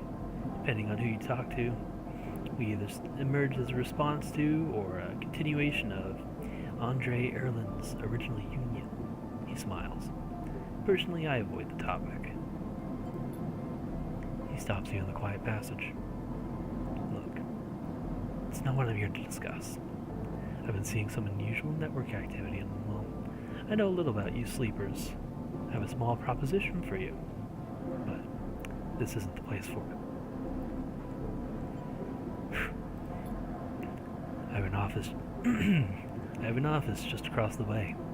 Give me a cycle or two to prepare, then, when you're settled, stop by. He lowers his voice and gives you a dark look. In truth, I need you. If what they say is true about you sleepers, well, pardon, there's work to be done. He pats you on the back, his voice bright, his dark look suddenly gone. Stay clean, sleeper. He walks off down the passage, raising a hand in farewell. I'm useful. For something, for someone. It's not something I'd want to be.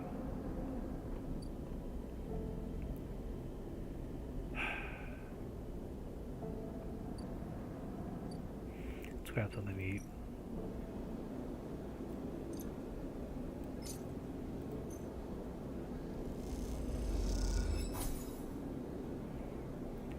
Very nice.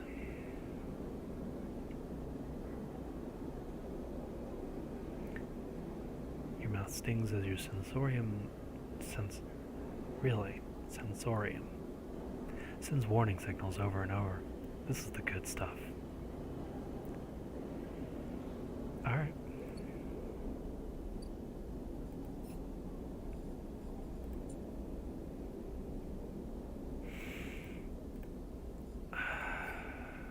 Let's see what this is going to take us. The first thing you see on entering is the glint of Toshira's implants, like a cat's eyes, in the dark of the corridor. He nods you in as you arrive at Sabine's door. The entryway is still dark, and you push through the sheeting into the surgery.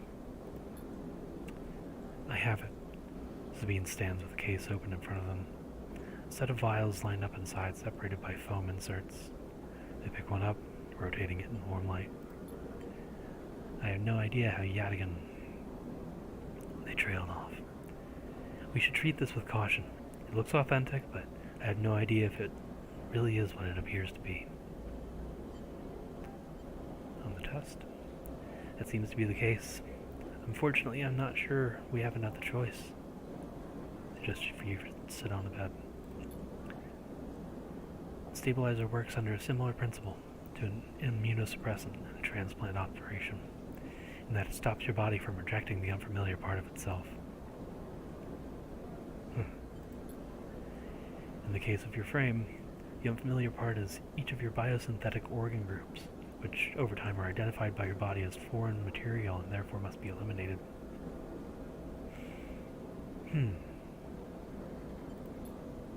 Sabine holds up a vial of the would-be stabilizer. However, unlike an immunosuppressant, the stabilizer doesn't do this by limiting your entire immune system. Instead, it re-encodes your biosynthetic organs with new protein chains which act as passcodes within your immune system. The stabilizer refreshes those passcodes, keeping your frame from rejecting all of its own organs.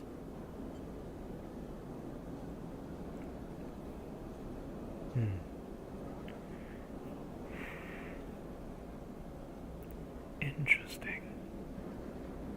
I kinda get it, but please explain. Which means the stabilizer should be able to encode any organic or biosynthetic matter to be accepted by your immune system. That's dangerous. They glance away. At least if the stabilizer is genuine, the only way to know for sure is to inject the vial. They begin readying the syringe. I will start with a small dose to limit the risk.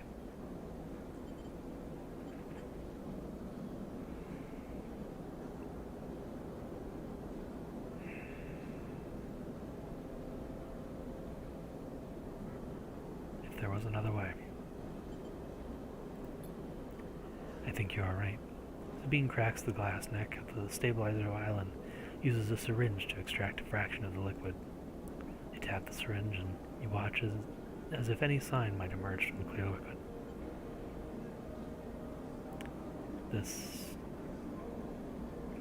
ending two sequential sentences on the same word. I don't know why, but it never sounds right. You barely feel the needle, your frame registering the initial injection but with little response. The sensation begins to spread from the site, a fizzing, trembling wave that disperses through your arm with incredible speed. Your vision goes white, and when it returns, Sabine appears encased in shards of sparkling light that slowly fade into darkness as you settle back against the bed. You swim in darkness. Muffled noises like an argument are heard from underwater, prickling waves of cold. When you sit back up, Sabine is sitting in a chair by the window, facing away from you, backlit by the glow of their slate. Awake? What happened? The stabilizer is genuine. They sit down beside the bed. I don't know how Yadigan acquired the case of the stuff, but they did. Sabine looks troubled, distracted. You should rest some more, but you're going to have to do that somewhere else. They gestured to the door. I have other patients. Sorry. Sabine nods toward the case. I'm afraid I can't offer you any more doses. You're going to need to pay for the next dose. Silence fills the room. They return to their glowing slate.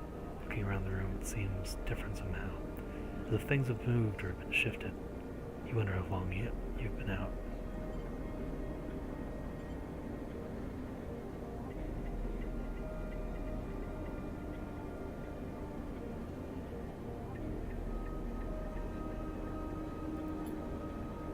Nothing comes free, sleeper. Remember that. You manage to get to your feet and wander out into the hallway. The queue stretches down the flickering corridor. Toshiro stands impatiently by the door and fixes you with a glare as you leave. You lower your eyes as you stumble past, somehow faintly aware of the station spinning beneath you. Okay.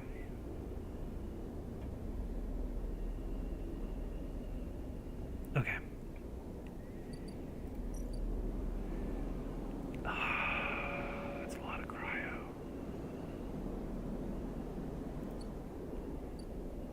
That is a lot of cryo.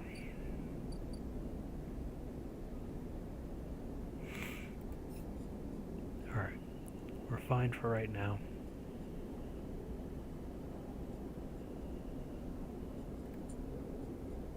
Let's focus on the winter light and what we can do with that.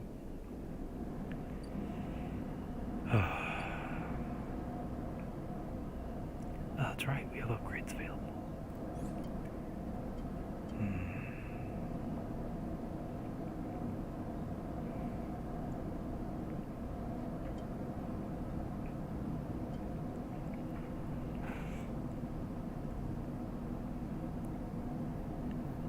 What would be useful here?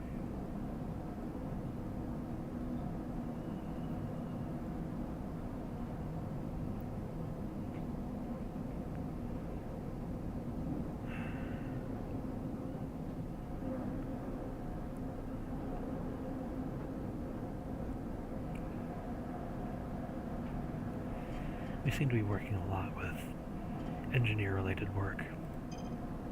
I think we should focus on that.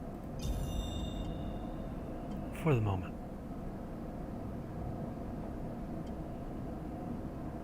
It'll help us get some money.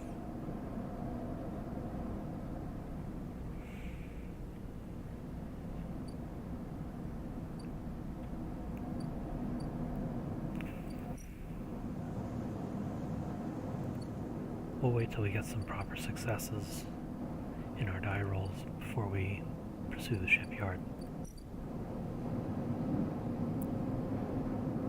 Ooh, this is gonna be tough.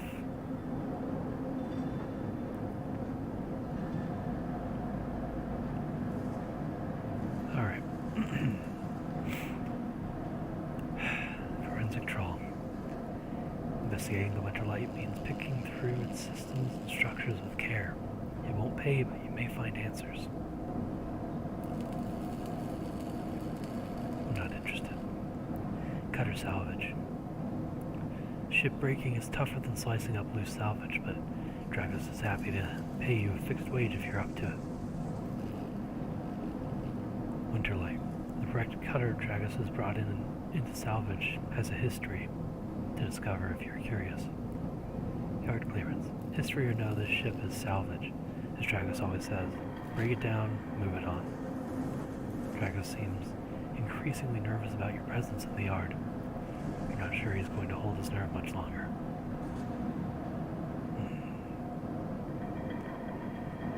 This is going to be tougher than I expected.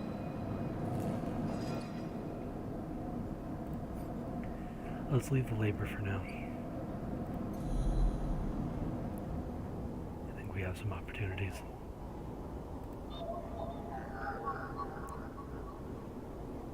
The agent again. Not interested.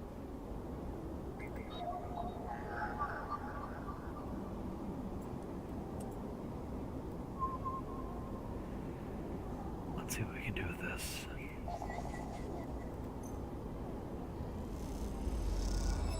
A stream of passcodes able to unlock the station's aging maglocks.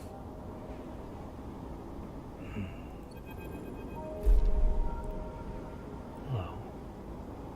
As you drift back from the node, something latches onto you. A thread strung tight around you. It tethers you in place. A taste. The voice makes you shiver. Its source somehow both distant and close behind your ear. You see a distant glint of light shut off. Then suddenly a shape is at your side. It stalks around you, circling like a shark, like a wolf. Entity unknown. Astringent. Processing.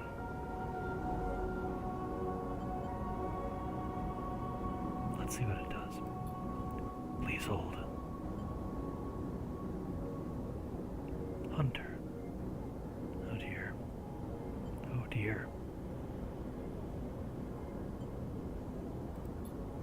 The thread around you thickens until it is a ring, a cylinder, a tunnel of light circled around you. It is blinding for a moment and then it is gone.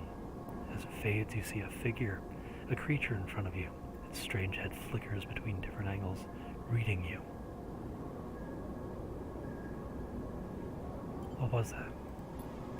The shape paces around you on lithe legs, though there is no ground here to pace on. Entity. Identify. Origin. Serial. Cadence. The figure faces you expectantly.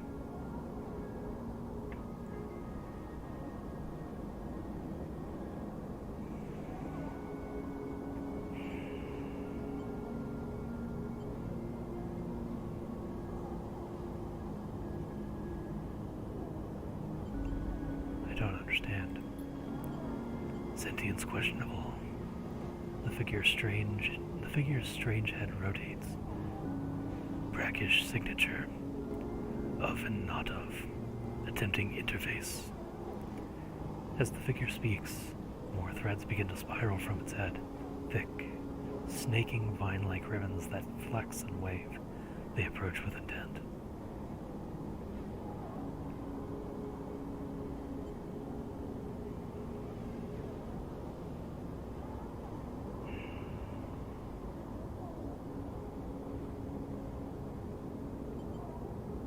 It's concerning, but where am I going to run? What am I going to do? This is, in essence, a mindscape. This thing walks where there are no floors. Please stop. The figure halts its threads, its head twitching. Entity, your identity is unknown. We only seek to correct illegalities. Can you confirm your legal right to sentience?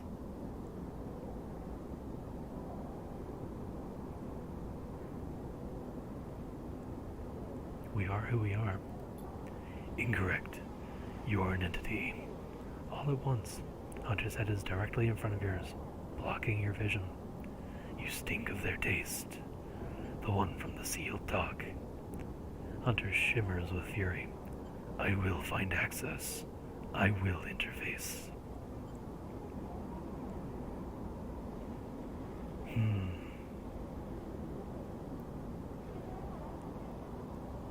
It's not fond of me.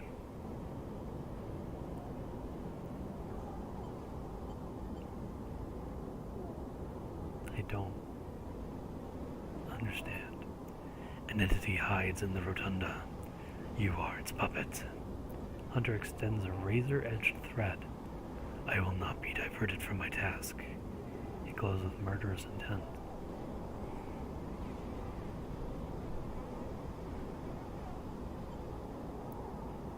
In the rotunda.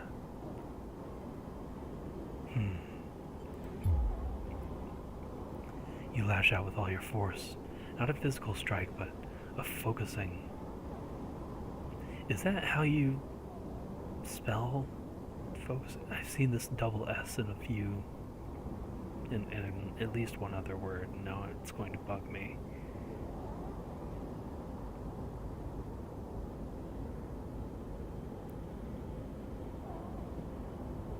That is.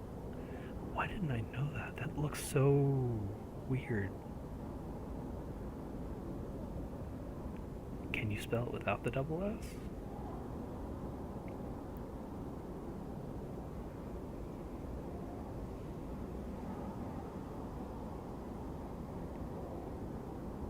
It looks like you can.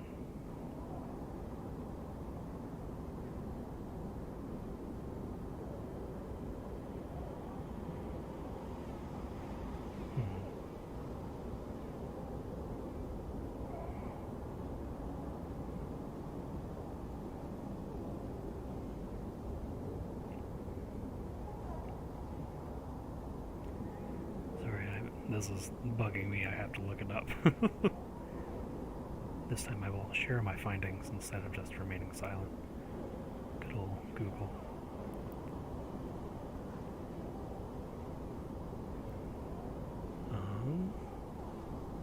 Looks like both are acceptable spellings.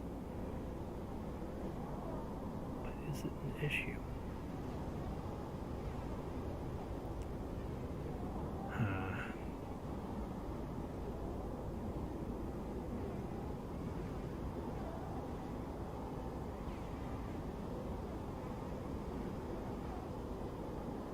Okay, so consistency is what matters the most. Single S is the most frequent spelling, so that might be an indication of the writer and developer's country of origin. Or maybe narrowed down to their education growing up. Either way, I'm not used to it. It's strange. But now I know why. Not a physical strike, but a focusing. A spike of interference leaping out like the tip of a spear. Hunter stumbles, shifts, and separates. You open your eyes, blinking back into the station light, shaking with fear.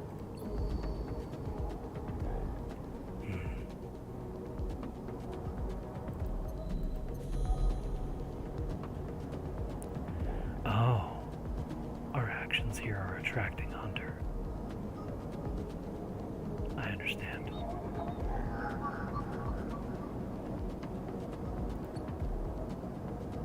Wait, do we? No. We need interface skill in order to do anything more with that. So right now we have an encrypted key and a Yadigan data. Nothing to use it on, nothing that requires it. The question is, do we want the Havenage agent? Phone connection, this. We have the die for this. Let's bypass.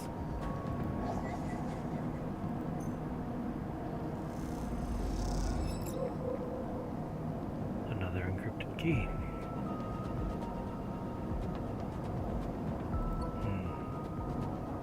But what is it for? Another Havenage agent. Keynode. Hello. A hidden cache. We already read that, but I'm a little forgetful until things are more relevant, so you'll have to pardon me.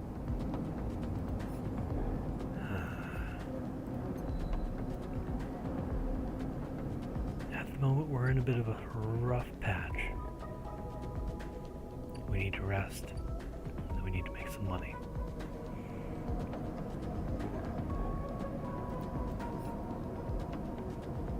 Fingers crossed that we can get a few proper rolls. But luck has not been on our side recently. Let's unlock this node.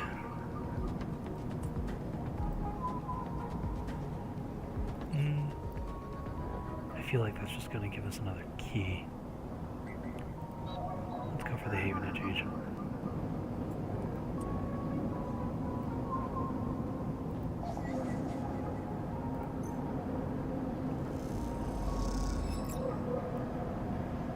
Havenage data.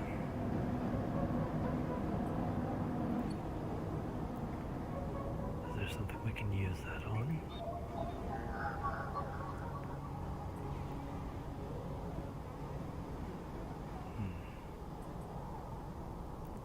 So these are caches, but not ciphers. Understood. Well, it's a start.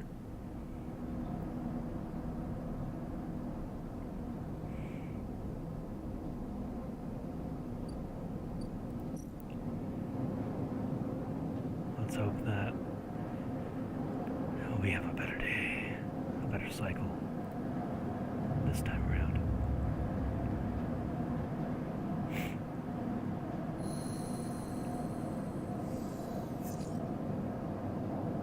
Passable, not the best, not remotely the best, but it should get us somewhere.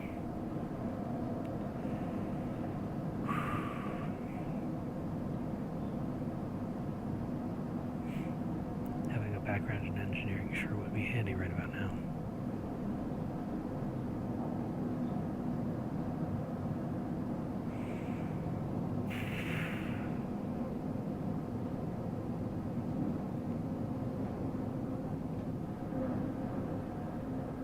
I think the first thing we should do is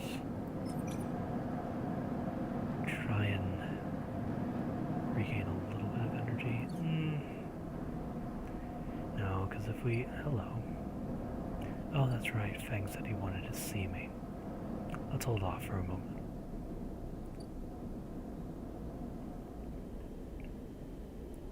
Fill up.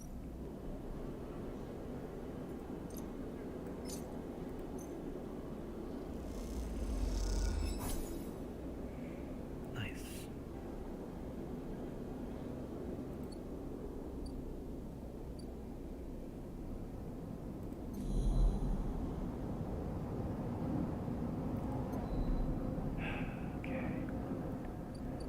Scrap freighter. Hello.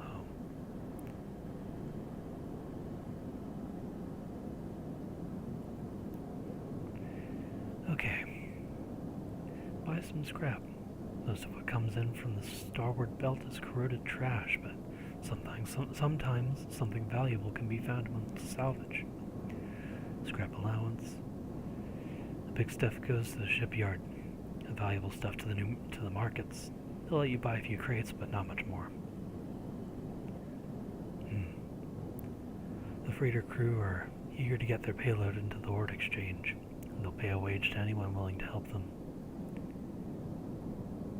Okay.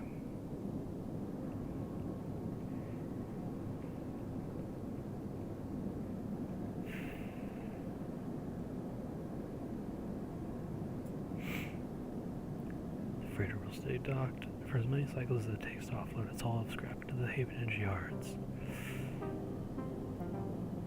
This is tempting.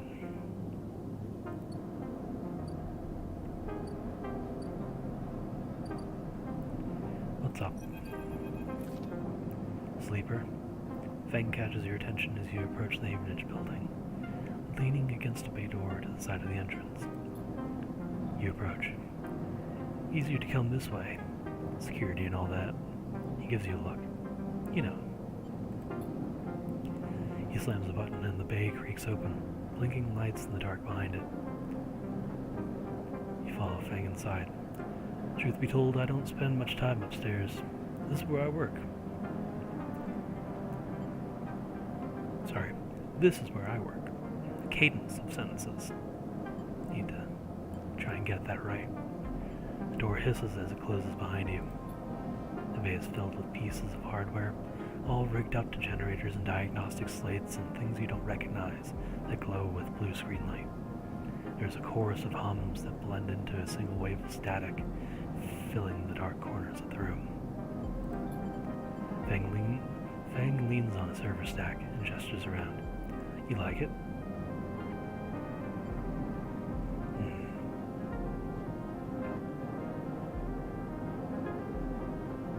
What am I looking at? He taps a nearby server stack, which bleeps in response. This is my treasure trove, all dredged up from this sea of systems we call the Eye. You wouldn't believe what this place runs on.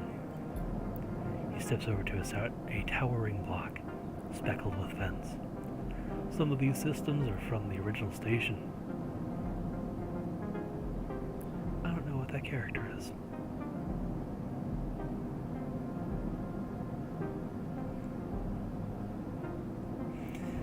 Time to do another cursory Google search. I think I might know how to type that in.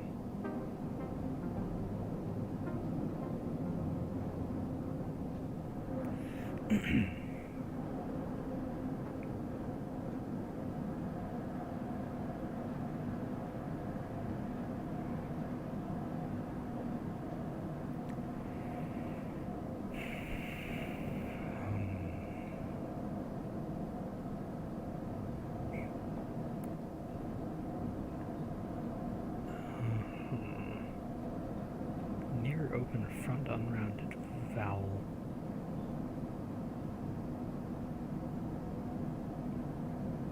What do we call it?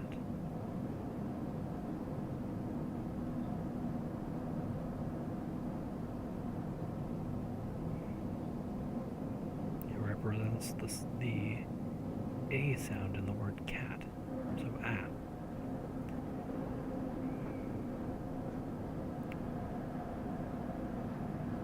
But why? What is it?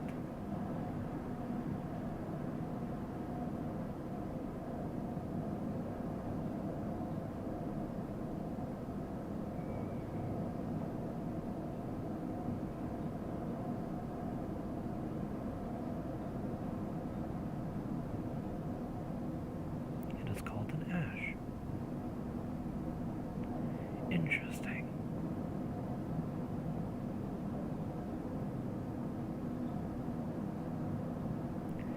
Very well. An ash. Ash 1.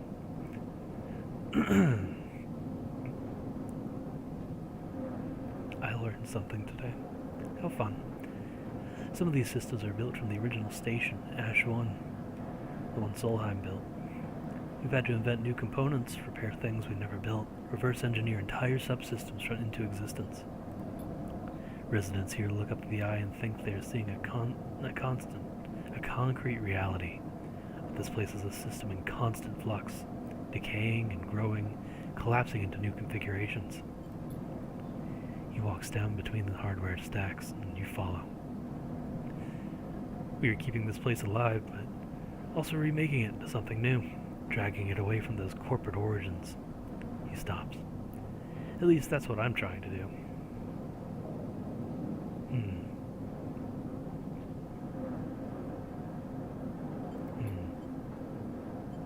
He turns back to face you among the flickering machines, humming all around you. I know you can see this too, Sleeper. All these systems and sections. You can, can't you? If he knows, there's no use hiding it. It's not like we're unique as far as sleepers go. As far as we know. It makes sense, right? You're between here and there, between the people and their systems. You light this place up like a beacon. That's what I need. You glance at the lights around you. and as you do, they seem to flicker, to realign, to follow your gaze. Fang notices it too. I'm guessing being a beacon isn't always ideal when you're on the run, though.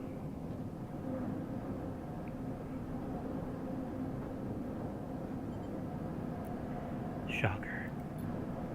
He pats you on the shoulder. Maybe I can help with that. There's a lot of old growth in this place. Subsystems I can't see. Access protocols lost to time and decay. Secrets. A heckload of secrets.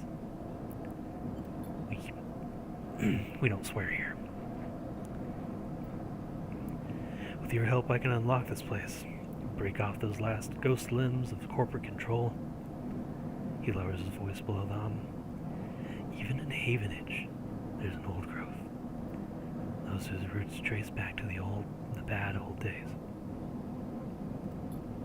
You help me dredge up the past, and I'll see what I can do about the tracker of yours. He winks. What do you say, Sleeper? I'll think about it. He looks away. Okay, you think about it. Fang passes you a ragged-looking metal tab. A gift. He smiles. It's Solheim cipher. I dug it up from the depths of the station. Slot that into an old network gate, and you'll be able to pull out all kinds of secrets from the nodes inside. He walks you back to the front of the bay. So if you come across anything while you're thinking, maybe bring it in. I have an acquisitions budget, and I'm not afraid to use it.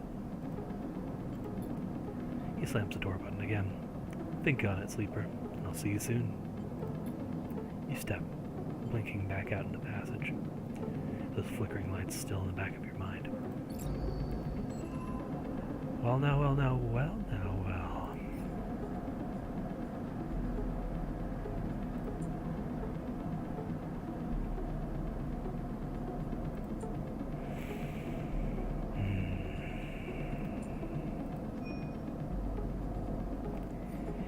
If he's promising money,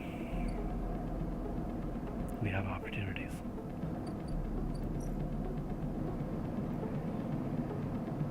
Fang will pay you for any Solheim data you dredge up from the Eye's old systems. What he does with it is anyone's guess. Fang wants to get a look at what data is hiding deep in the subsystems of the Eye. Well,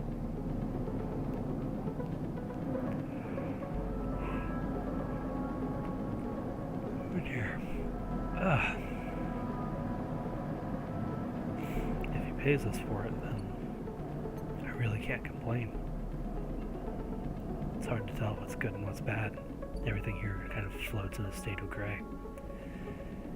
It's not a negative, but it sure does make choosing the right decision a lot harder. Alright, Dragos. Danger. It makes me nervous. I would much rather have a proper success. But you can't win them all.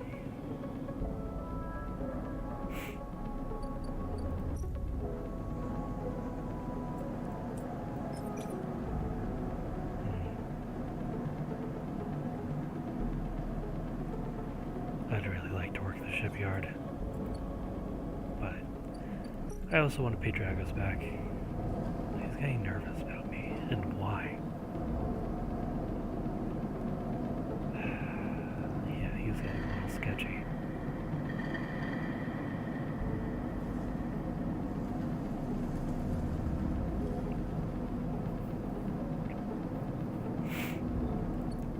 Let's go into the network first.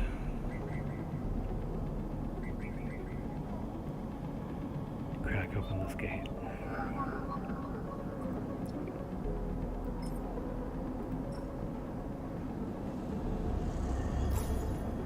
With a squawk of noise, the old gate flips open, granting access. Alright.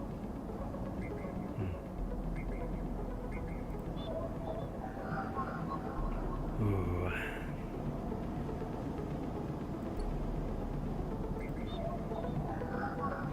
Perfect. Ash 21. This note is leaking corrupted contractor lists from the early days of the system's Palladium rush.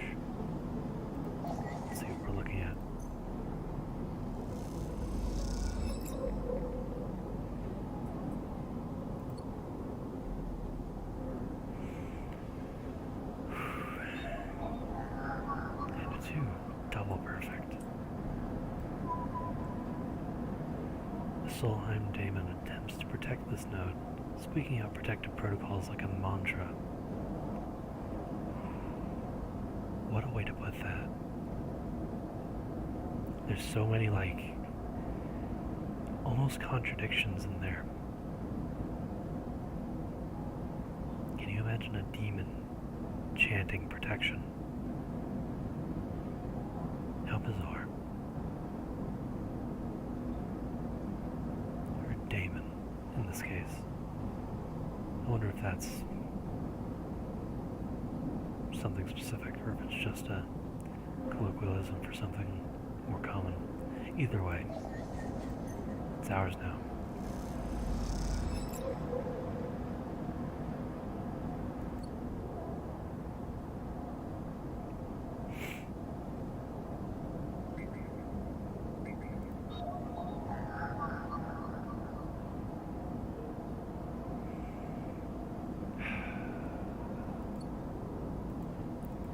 We'll be back. Let's see what we can get with what we've got.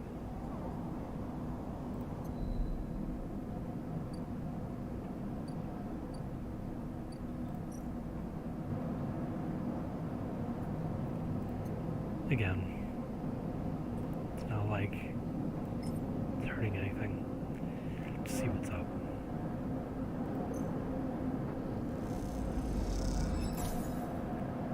Feng's eyes light up as the data is transferred over. He hands you a stack of chits and waves you off. How much? I can't remember what we were at. Suppose we'll find out. Again. 15. Okay. Things, yeah. So one more, huh? It puts us closer to our goal, but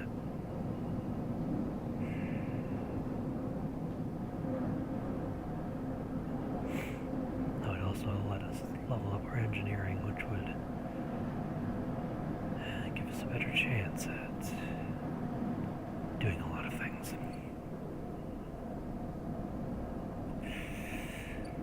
Fine, we've got one more die to burn before I start getting nervous.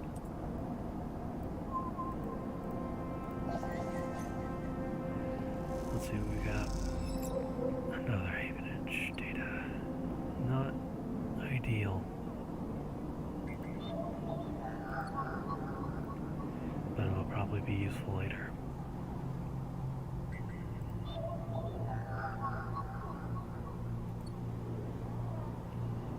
What do we need for a cipher?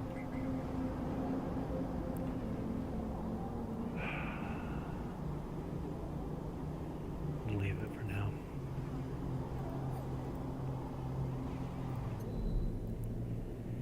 That hunter, it's got me a little uneasy.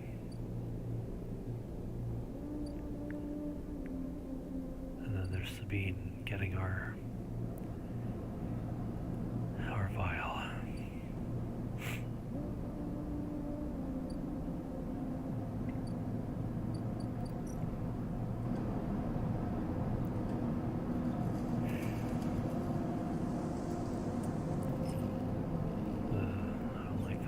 Especially not for a dangerous one. But I'm also not interested in the history, much as it's trying to encourage me to be. There are more important things for me to do.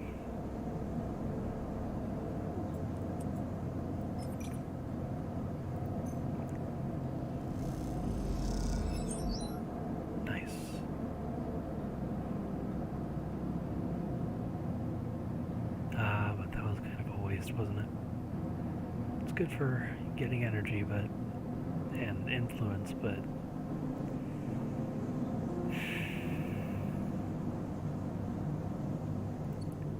so be it.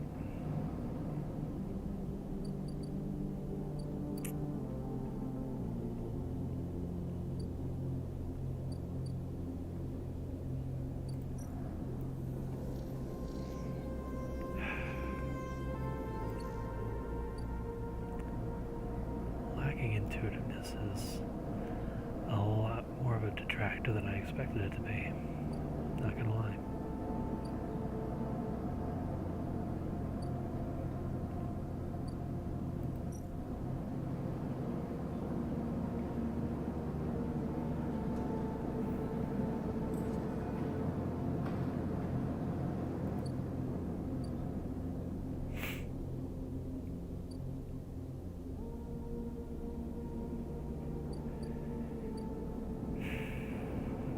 What happens if we don't use all of that?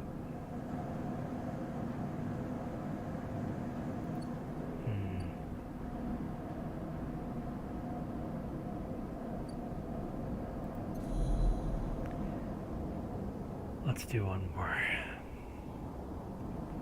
I guess it would be a Havenage agent.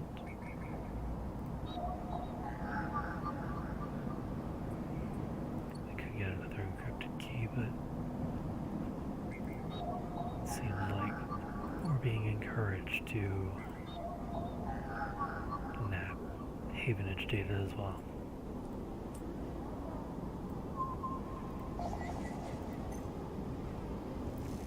At the risk of dealing with the hunter.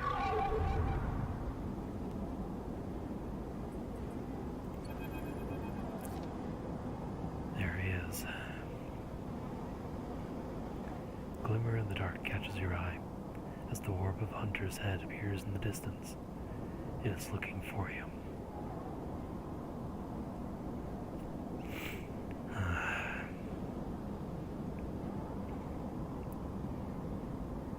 Curious. I want to know. Hide. You slip down into the ghostly structures of the eye, a feeling like passing through a cloud as their data structures deform and reform around you. Another glimmer catches your eye. Closer now, that roving orb breathed in tentacles. It flickers, jumps once, twice, and then it is here. Hunter is here. Entity. Submit to inquiry. Hunter reaches for you in that unpleasantly familiar way, its waving threads creating a cage. You push against the threads as they close in, becoming frenzied as you push them aside. You are caught by whipping tendrils and feel them pulling you away from the anchor of your body. You push through, clearing the threads. Entity, hold for processing. Comes the scream from behind, but you are already gliding away, back to your anchor, your body. You awake, dizzy, distorted, but safe. It took out a pip of our condition. Rude.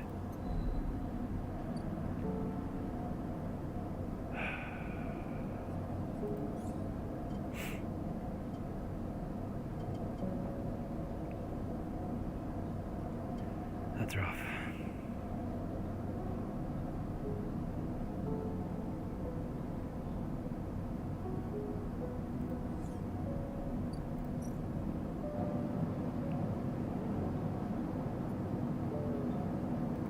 Landed there.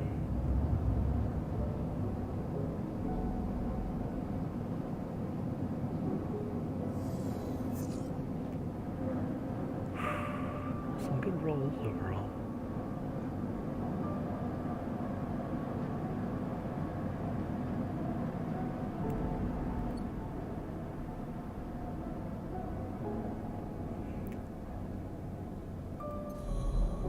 We can get that last piece of info.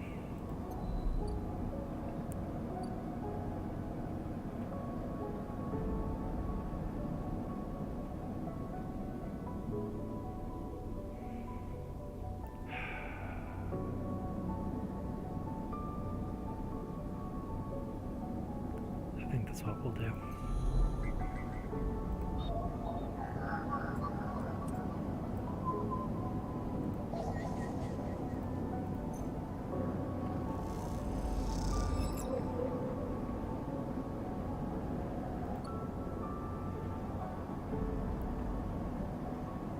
And it's saved.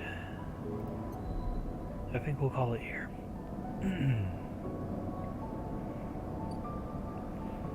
Hopefully I can make this a regular thing. The narrative's fun, and I can't say I'm like hyper engaged, but I'm definitely interested in seeing where this goes. It fills the time.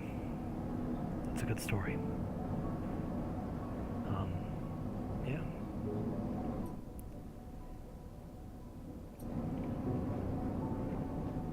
It's been a good time. And I think we'll call it here. It is what? Been about 2.5 hours? That's not bad for stream time. Yeah. That's about it. Thanks for showing up. Thanks for watching. It's been nice. Catch you later.